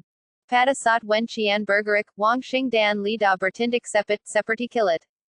Target Wenqian adalah lu waksi, jadi dia tidak ingin waspada terhadap Wang Xing dan Li Da, berpikir bahwa mereka juga dirakuni seperti dirinya. Wenqian terkejut dan saat dia bisa bereaksi, sudah terlambat. Ridik. Wang Xing berada di level kelima Yuanjin, dan Wenqian juga berada di level kelima Yuanjin. Dia memanggil kepala Wenqian dengan satu pedang. Segala sesuatu terjadi begitu cepatnya sehingga pikiranku pun tak mampu menjikutinya, dan pikiranku pun hancur sebelum aku sempat menyelesaikan artikel itu. Kalian, Wending menyadari saat ini bahwa mereka semua telah tertipu. Wang Xing Dan Li Da Sama Sekali Tita Darakuni, Tetapi Bersakankal Dengan Lu Wuxi. Wending, Lama Tak Berjumpa. Wang Xing Malepas Toping Di Wajanya, Memperlahatkan Wajah Slinya. Pada Sadani, Techua Wu Dan Yuan Jong Serta Yang Lania Munkil Sakara Mysterious, Membentik Lima Ara Dan Mengalilingi Wending Dan Yang Lania. Jadia Tu Kamu. Satella Melahat Panachua Wu Dan Yang Lania, Wending Akurnia Mengerti Kesaluruan Saratanya. Dia Tita Menyanka Bawa Ini Adala Jabakan Yang Disiapkan Ole Istana Tuan Kota Sebelumnya, Menunggu Mereka Jatu Ke Dalamnya. Alasan Utama. Menapa Techua Wu Diminta Pergi Ke. Sungai. Adala Karina Ia Kawadir Wending Dan Yang Lania Tita Akan Tertipu Dan Tita Akan Minum Tenya. Jika mereka memilih untuk minum dari sungai, mereka tetap akan dirakuni. Memetik semua tanaman obat di sekitar adalah untuk menska mereka menemukan penawarnya. Seluruh rencana adalah satu hal demi satu hal. Jika sampai pada konfrontasi langsung, Techua Wu Dan Yang Lania bukanlah tandingan Wending. Penachua Wending, kau ambil barang-barang itu dan pergi dulu, kami akan menahan mereka. Wen Sheng Merong. Meskipun mereka dirakuni, mereka berada di alam Yuanjin, dan mereka tidak akan mati untuk sementara waktu, jadi masih mungkin untuk menahan mereka. Halar 7 jahat berakor 9 telah diubah oleh Lu Wuxi, jadi kasih ada badnya tidak sekuat sebelumnya. Meskipun tidak mematikan pada waktunya, energi spiritualnya sangat terbatas. Tidak seorang pun dari kalian akan bisa keluar hidup-hidup hari ini. Techua Wu berkata kata demi kata. Jika mereka terbunuh, keluarga Wen akan menderita kerugian besar, dan kekuatan mereka secara keseluruhan akan jauh tertinggal dari City Lord's Mansion. Setelah berkata demikian, ia mengunas senjatanya dan perang pun siap dimulai. Di sisi lain, Lu Wuxi menjadi penonton, duduk di atas batu besar di kejauhan. Entakapan sepatang daging matang mungkil di tangannya, yang mengeluarkan semberat aroma, dan dia memakannya dengan lahap. Bahkan jika kami dirakuni, kalian tidak akan bisa melawan kami. Wending Merong, tetapi tidak pergi. Kekuatan mengerikan dari tingkat kesembilan Yuanjin menyebabkan riak-riak mengerikan dan langsung menghantam elder Wu Dan Yang Lania. Siapkan formasi. Techua Wu Dan Yang Lania bergerak cepat. Formasi ini bukanlah mahakarya Lu Wuxi, melainkan formasi penjara harimau bintang 5 yang diaharkan Yiguai kepada mereka. Fungsi utamanya adalah memenjarakan, tetapi kekuatan serangania rata-rata. Racun itu perlahan lahan akan menjerogoti urat dan pembuluh darah mereka. Sering berjalannya waktu, Wending Dan Yang Lania akan mati karena keracunan tanpa harus melakukan apapun. Racun alar jahat 7 ekor 9 sangat ganas bahkan dapat membunuh alam abadi, apalagi alam abadi Yuan. Boom boom boom. Pertarungan itu pun peka seketika. Di bawah serangan Wending yang terus menerus, Techua Wu Dan Yang Lania kelelahan karena harus bertahan.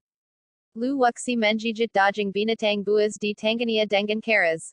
Bohong jika mengatakan bahwa dia tidak gugup. Dia masih meremehkan kekuatan Yuanjin tingkat ke-9. Bang. Techua Wu terpental, dan sebuah lubang mungkil di formasi itu. Wending dengan cepat keluar dari formasi dan melepaskan diri dari kendali. Wending mengambil langkah cepat dan bergegas menuju Lu Wuxi. Dia benar-benar ingin tahu siapa Lu Wuxi dan bagaimana dia berhasil memasukkan racun ke dalam teh. Wending menggunakan indera spiritualnya untuk memeriksa teh dalam kettle besi berkali-kali dan menemukan bahwa tidak ada racun di dalamnya. Wang Xing Dan Yang Lania juga meminumnya. Bahkan jika Wang Xing Dan Yang Lania telah meminum pil detoksifikasi terlebih dahulu, rakannya tidak akan dapat dinetralkan secepat itu. Dilihat dari tindakan mereka, tidak ada tanda-tanda keracunan sama sekali. Energi spiritual Wending ditekan sekitar 50%, tetapi kekuatan tempernya masih sebanding dengan Yuanjin tingkat kelima atau keenam. Dengan sekali hentakan, dia terbang saja 100 meter dan mungkil tidak jauh dari Lu Wuxi. Mati. Wending Merong, dan jejak telapak tangan yang mengerikan mungkil di atas kepala Lu Wuxi, seperti guntur. Techua Wu Dan Yang Lania ingin menggantikannya, tetapi sudah terlambat. Mereka sudah terlalu jauh, dan bahkan jika mereka berhasil menyusulnya, Lu Wuxi pasti sudah mati di tangan Wending. Mengadapi Sarangan Wending, Lu Wuxi Mengaluarkan Pana Otomatis Dan Mengarakania K Wending. Swish. Sebua Anak Pana Tabal Melasat Menembulkan Suara Karas Menembus Yudara. Mata Hukuman Surgawi. Kalau Begitu. Ketika Lu Wuxi Menganakan Mata Hukuman Surgawi, Wending Marasakan Sakit di Istana Niwan Nya. Gambar di Depania Teras Tumpang Tinda, Dan dia Kehalangan Jejak Lu Wuxi. Lu Wuxi Menganakan Kekwadan Mental Untuk Menyerang Dan Menchitakan Ilusi. Swish. Anak Pana Atu Menjanai Tuba Wending, Menembulkan Hujan Dara. Seperti yang diharapkan dari alam Yuanjan, Pana Atu Hania Melakai Sedikit Orang, Bahkan Tidak Sampai Menyebabkan Luka Serius. BAB ini Belum Selesai, Silakan Balik Halamania. Jika Wending Sedang Dalam Masa Kimasania, Lu Wuxi Bahkan Tidak Akan Memenuhi Syarat Untuk Mendekatanya, Apalagi Melankarkan Serangan Diam Padanya. Tuan Lu Wuxi Bukanlah Membuna Wending, Tetapi Menahania. Dalam Seperserabu Detik, Penachua Wu Tiba Dengan Sepet Dan Menggantikan Wending. Lu Wuxi Mundur Lebih Jauh Kali Ini. Dia Baru Saja Menggunakan Mata Hukuman Surgawi Untuk Menguras Semua Energi Mentalnya. Dalam Waktu Kurang dari Tiga Tarikan Napas, Lereng Bukit Itu Rada Dengan Tanah, Dan Akibat Pertempuran Teras Menyebar Ke Segala Arah. Penachua Wu Dan Anak Buanya Haris Berdarung Dengan Sepet Dan Tegas Untuk Menska Berita Itu Bokor. Wending Mengertakan Gigi Dan Bertahan, Tetapi Yang Lain Tidak Seberuntung Itu. Tingkat Kultivasi Wensheng Renda, Dan Racun Malai Menjerogoti Urat Dan Pembila Daranya, Sehingga Kekwadan Berdarungnya Jauh Lebih Renda Dari Sebelumnya. Dia Serobo Dan Wangsheng Memanfaatkan Kesempatan Itu Dan Menyusik Perut Wensheng Dengan Padang, Menyebabkan Wensheng Menjerat Kesakitan. Sialan. Vincent Merong Mara, Tidak Sangup Mati Untuk Beberapa Saat. Kesimbangan Pertempuran Secara Bertahap Kandang Kra Istana Penguasa Kota. Wajah Wending Pena Penyesalan. Jika dia tetap pada idenya sendiri dan melanjutkan perjalanannya, hal ini tidak akan terjadi.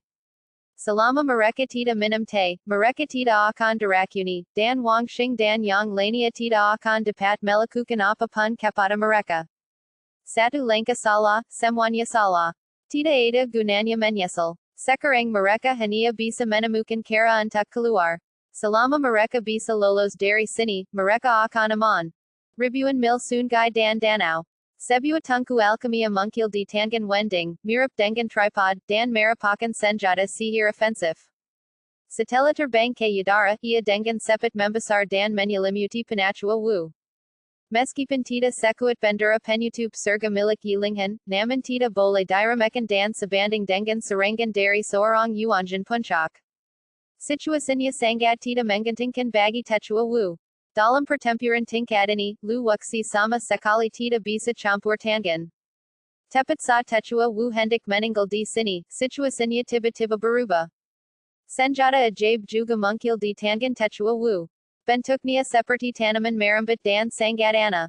Bagian pohon ini dengan cepat tumbuh membesar, membentuk tanaman merambut di seluruh langit, yang membela tripod dan mencegahnya turun.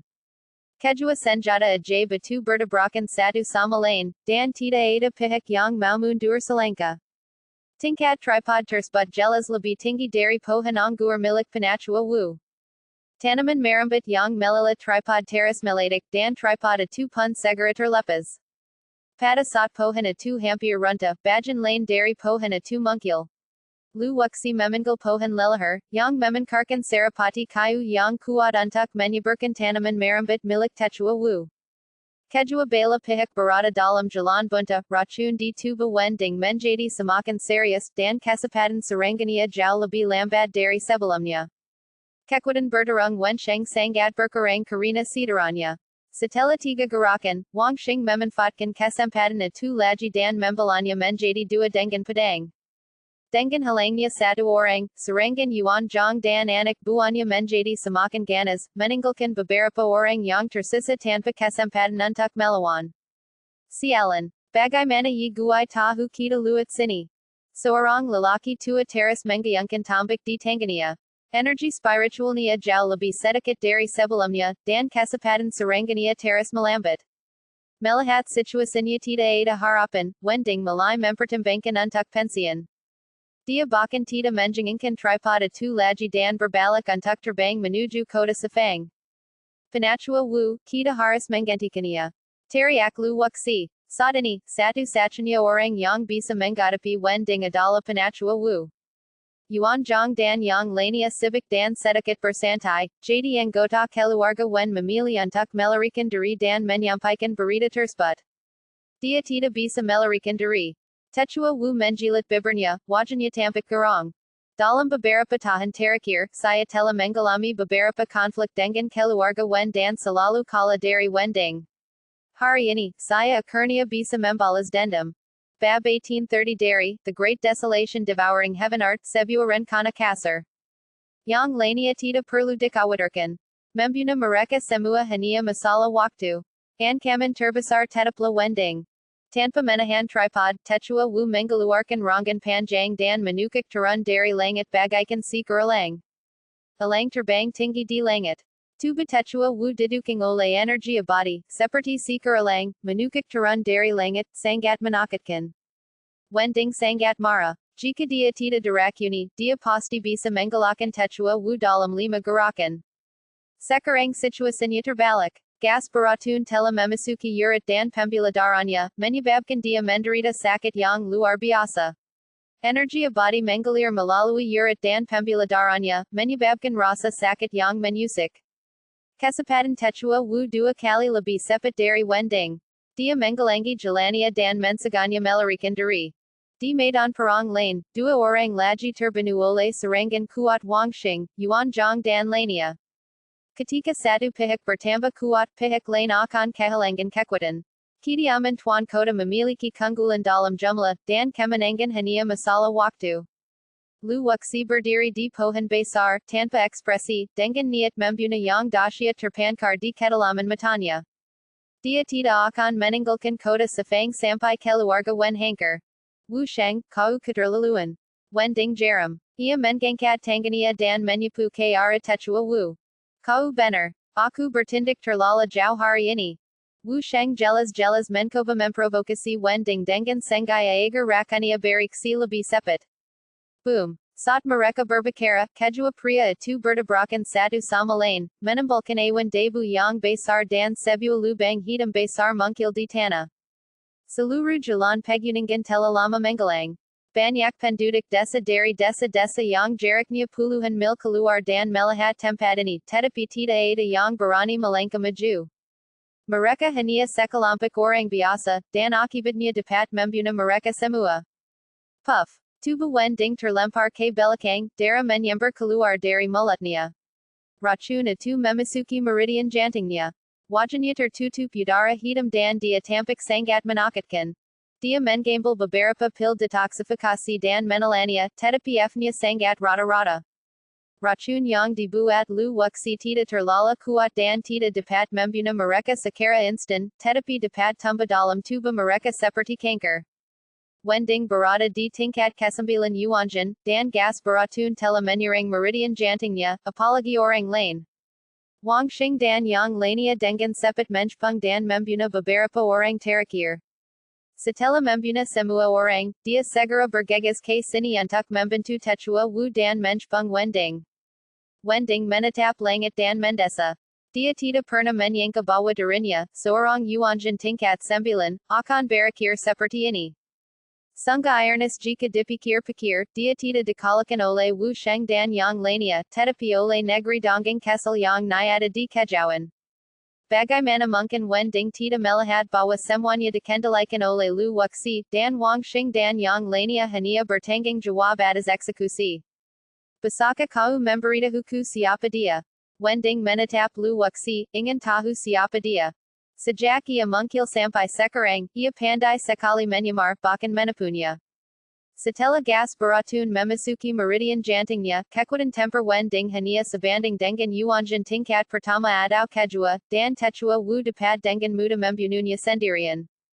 Lu Wuxi melangkah ke sisi ini selangkah demi selangkah dan berhenti 20 langkah dari Wending. Ini adalah area yang aman.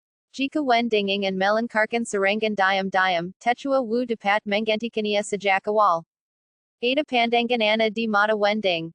Dia mamang punya ini tadi, menunggu lu wuxi mendekat dan kemudian mati bersamanya. Lepaskan topeng dari wajah anda secara perlahan untuk memperlihatkan wajah anda yang sebenarnya.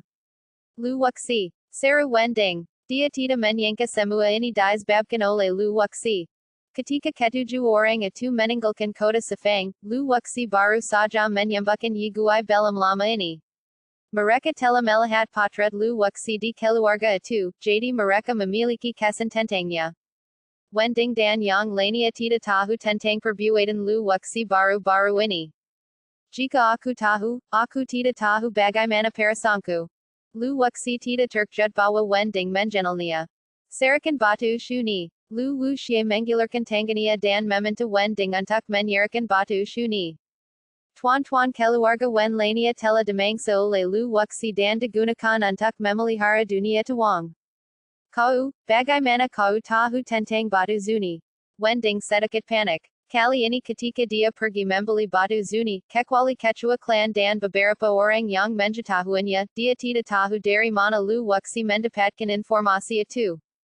Bukan hanya itu yang aku tahu, aku juga tahu bahwa kamu ingin menggunakan batu zuni untuk menciptakan senjata abadi emas. Senyum mungkil di bibir lu wuxi, dan dia menatap Wending sambil tersenyum. Tetua Wu dan yang lainnya bingung dengan apa yang mereka dengar. Jelas bahwa mereka tidak tahu Tuan Wending dan yang lainnya keluar kali ini. Ceritakan padaku bagaimana kau melakukannya. Wajah Wending berubah pucat. Ia tahu bahwa ia tidak akan hidup lama. Ia hanya ingin tahu bagaimana lu wuxi membodohi mereka. Sangat mudah. Aku sengaja menghantarkan maya dan kursi agar kau tetap di sini. Lu wuxi tidak menyembunyikan apapun dan membiarkan Wending mengetahui kebenarannya. Tidak perlu menjelaskan apa yang terjadi selanjutnya, Wending bisa menebaknya. Lu wuxi menghantarkan maya dan kursi, dan Yuan Zhang berdiri untuk membelanya, yang memberikan tekanan psikologis pada keluarga Wen. Jika Yuan Zhang tidak melangkah maju, pria kekar itu akan membunuh lu wuxi dengan satu pukulan, dan kejadian berikut tidak akan terjadi. Di mata mereka, orang biasa seperti semut. Kemungkinan Wang Xing dan Li Da teras menambah panasnya suasana. Keluarga Wen tidak hanya harus menghadapi serangan dari Yuan Zhang dan yang lainnya, tetapi juga ancaman dari alarpitan penjikis langit. Ditambah lagi, mereka sangat lelah, yang pasti akan menyebabkan mereka mengalami kebingungan mental. Tampaknya sederhana, tetapi membutuhkan mentalitas yang kuat. Hanya lu wuxi yang dapat tetap tenang dan kalem dalam menghadapi pengawasan Yuanjin tingkat ke-9. Semenjak Wending mungkil sampai sekarang, indera spiritualnya telah memeriksa lu wuxi berkali-kali. Rencana yang sangat kasar itu berhasil. Kami ceroboh. Wending tersenyum pahit. Seluruh rencana itu penuh dengan celah, tetapi mereka tetap tertipu. Itu memang kasar. Lu wuxi tidak menyangkalnya. Karena waktunya terlalu singkat, ini adalah satu-satunya rencana yang dapat dipikirkannya. Hampir mustahil untuk membunuh mereka setelah mereka memasuki kota Sefang. Bagaimana dengan tanya? Mengapa tidak diracuni? Wending menemukan kuncinya dan teras bertanya kepada lu wuxi. Sangat mudah. Ketika aku menwangkan air untuk mereka, aku memegang tiko dengan tangan kiriku. Ketika aku menwangkan air untukmu, aku memegang tiko dengan tangan kananku. Lu wuxi mengambil tiko besi yang terguling ke samping, menaruh cara menwangkan air tadi, dan melakukannya lagi. Jadi begitulah adanya. Rakannya tidak ada di dalam air, tetapi tersembunyi di tanganmu. Wending tersenyum pahit. Mereka pintar sepanjang hidup mereka, tetapi sempat bingung sejenak. Mereka bahkan tidak menyadari kekurangan sebesar itu. Memasukkan racun ke dalam air adalah metode tingkat terendah. Mungkin bisa disembunyikan dari orang lain, tetapi tidak dari tingkat ke-9 Yuanjin. Bisakah kau serahkan batu zuni sekarang? Lu wuxi mengatakan semua yang perlu dikatakannya. Mengingat Wending berada di tingkat ke-9 Yuanjin, dia membiarkannya mati dengan cepat. Selama dia mendapatkan batu shuni, Lu wuxi dapat menggunakan energi batu shuni untuk menerobos ke tingkat ke-5 dari dewa sejati. Bagaimana dia bisa melewatkan hal yang begitu baik? Bahkan jika aku mati, aku tidak akan membiarkanmu berhasil. Satella mengatakan atu, tuba wending meladik dan baruba menjadi dodging sinkang di seluruh langit. Di saat terakhir, dia memilih untuk menghancurkan dirinya sendiri, dengan maksud meladikan cincin penyimpanannya juga. Kuali alai penelan surga, makanlah untukku. Lu wuxi tiba-tiba tertawa, dan memanfaatkan momen ketika kuali alai penelan surga meladik untuk melahapnya dengan cepat. Meski begitu, akibatnya masih melukai penachua wu dan yang lainnya. Namun tidak ada yang membahayakan nyawanya, hanya istirahat 2 hari saja. Cincin penyimpanan itu memasuki kuali alai pemakan surga dan segera diambil. Begitu retakan mungkil, retakan itu ditekan. Awan jamur gelap membubing tinggi dan dapat dilihat dengan jelas bahkan dari jarak 100 mil. Apakah semuanya baik-baik saja? Penachua wu membersihkan dirinya dan bertanya kepada yang lain. Kami baik-baik saja. Wang Xing dan rekan-rekannya merangkak keluar dari reruntuhan dengan hanya beberapa luka ringan. Di mana Tuan Muda Lu? Wending menghancurkan dirinya sendiri terlalu cepat. Bagaimanapun, dia berada di tingkat kesembilan yuanjan. Untingnya, energi abadinya ditekan oleh gas beracun. Jika dia menghancurkan dirinya sendiri di pungkanya, semua orang yang hadir akan mati. Techua Wu dan yang lainnya mencari ke mana-mana dan akhirnya menemukan Lu Wuxi di reruntuhan. Mereka menemukan bahwa dia berlumuran darah. Tentu, semua ini sengaja dibuat-buat oleh Lu Wuxi. Mata hukuman surgawi sudah lama tahu bahwa Wending akan menghancurkan dirinya sendiri, tetapi tidak mengungkapkannya. Tuan Lu, apakah Anda baik-baik saja? Tanya Techua Wu dengan simas. Jika sesuatu terjadi pada Lu Wuxi, mereka tidak akan dapat menjelaskannya kepada wanita muda itu saat mereka kembali. Aku baik-baik saja, hanya mengalami sedikit sayak. Lu Wuxi menjebaskan debu di tubuhnya dengan pelan dan batuk beberapa kali. Pada dasarnya dia baik-baik saja. Sayang sekali, Wending meladik dan membawa serta batu shuni. Yuan Zhang menunjukkan ekspresi menyesal. Sepotong batu shuni tak ternilai harganya, tetapi terbuang sia-sia seperti ini. Keluarga Wen pasti telah menghabiskan banyak sumber daya untuk membeli batu shuni ini. Lu Wuxi tersenyum dalam hatinya. Inilah tujuannya, untuk membuat semua orang berpikir bahwa Zuni Stone dan Wending telah hancur berkeping-keping. Dengan cara ini, ia dapat menyempurnakannya secara terbuka. Meskipun membunuh 7 tuan dari keluarga Wen adalah rencananya sendiri, mustahil untuk menyelesaikannya tanpa kerja sama dari istana tuan kota. Secara logika, harta yang diperoleh harus dibagi dengan istana tuan kota. Penghancuran dari Wending secara langsung membantu Lu Wuxi mencapai tujuannya. Baguslah kalau semuanya baik-baik saja. Ayo kita kembali dan melapor. Techua Wu tidak punya banyak pikiran. Mampu membunuh 7 tuan dari keluarga Wen sudah bertentangan dengan keinginan surga. Mengenai harta karun itu, dia tidak mempertimbangkannya. Kelompok itu teras menyamar dan berangkat menyusuri jalan sambil mengendarai kereta hewan menuju kota Sefang. Saat ini, Bintang Wenchang sedang bersinar di keluarga Wen. Belum lama ini, Wending memberinya pesan bahwa dia akan dapat kembali ke kota Sefang besok. Tuan, ini buruk. Tablet jiwa Techua tertinggi dan Wenchang semuanya telah meladik. Seorang dia akan bergegas masuk ke ala dan mengganggu pertemuan keluarga, membuat Wenchang sangat marah. Ukapkan lagi. Wenchang berdiri, matanya memancarkan cahaya merah. Dia pikir dia salah dengar, jadi dia meminta dia akan yang menjaga monumen jiwa untuk mengatakannya lagi. Tablet jiwa Techua tertinggi dan Wenchang semuanya hancur. Diakan itu merangkak di tempat, wajahnya penuh ketegangan. Apa? Mendengar berita itu, Wenchang langsung duduk di kursinya dengan raut wajah muram. Banyak anggota keluarga Wen yang berpangkat tinggi di ala tersebut tidak menyadari masalah mengenai batu shuni. Tuan, sesuatu yang buruk telah terjadi. Seorang Yuanjin tingkat 8 berjalan mendekati tuannya dan berbisik. Sepertinya dia tahu tentang shuni shi. Seluruh ala menjadi sunyi senyap dan tidak ada seorang pun yang berani berbicara. Niat membunuh pada Wenchang semakin kuat dan kuat berkumpul menjadi dewa iblis yang berdiri di belakangnya. Semua orang di ala terdiam, takut mereka akan mengatakan sesuatu yang salah dan mendatangkan bencana yang fatal.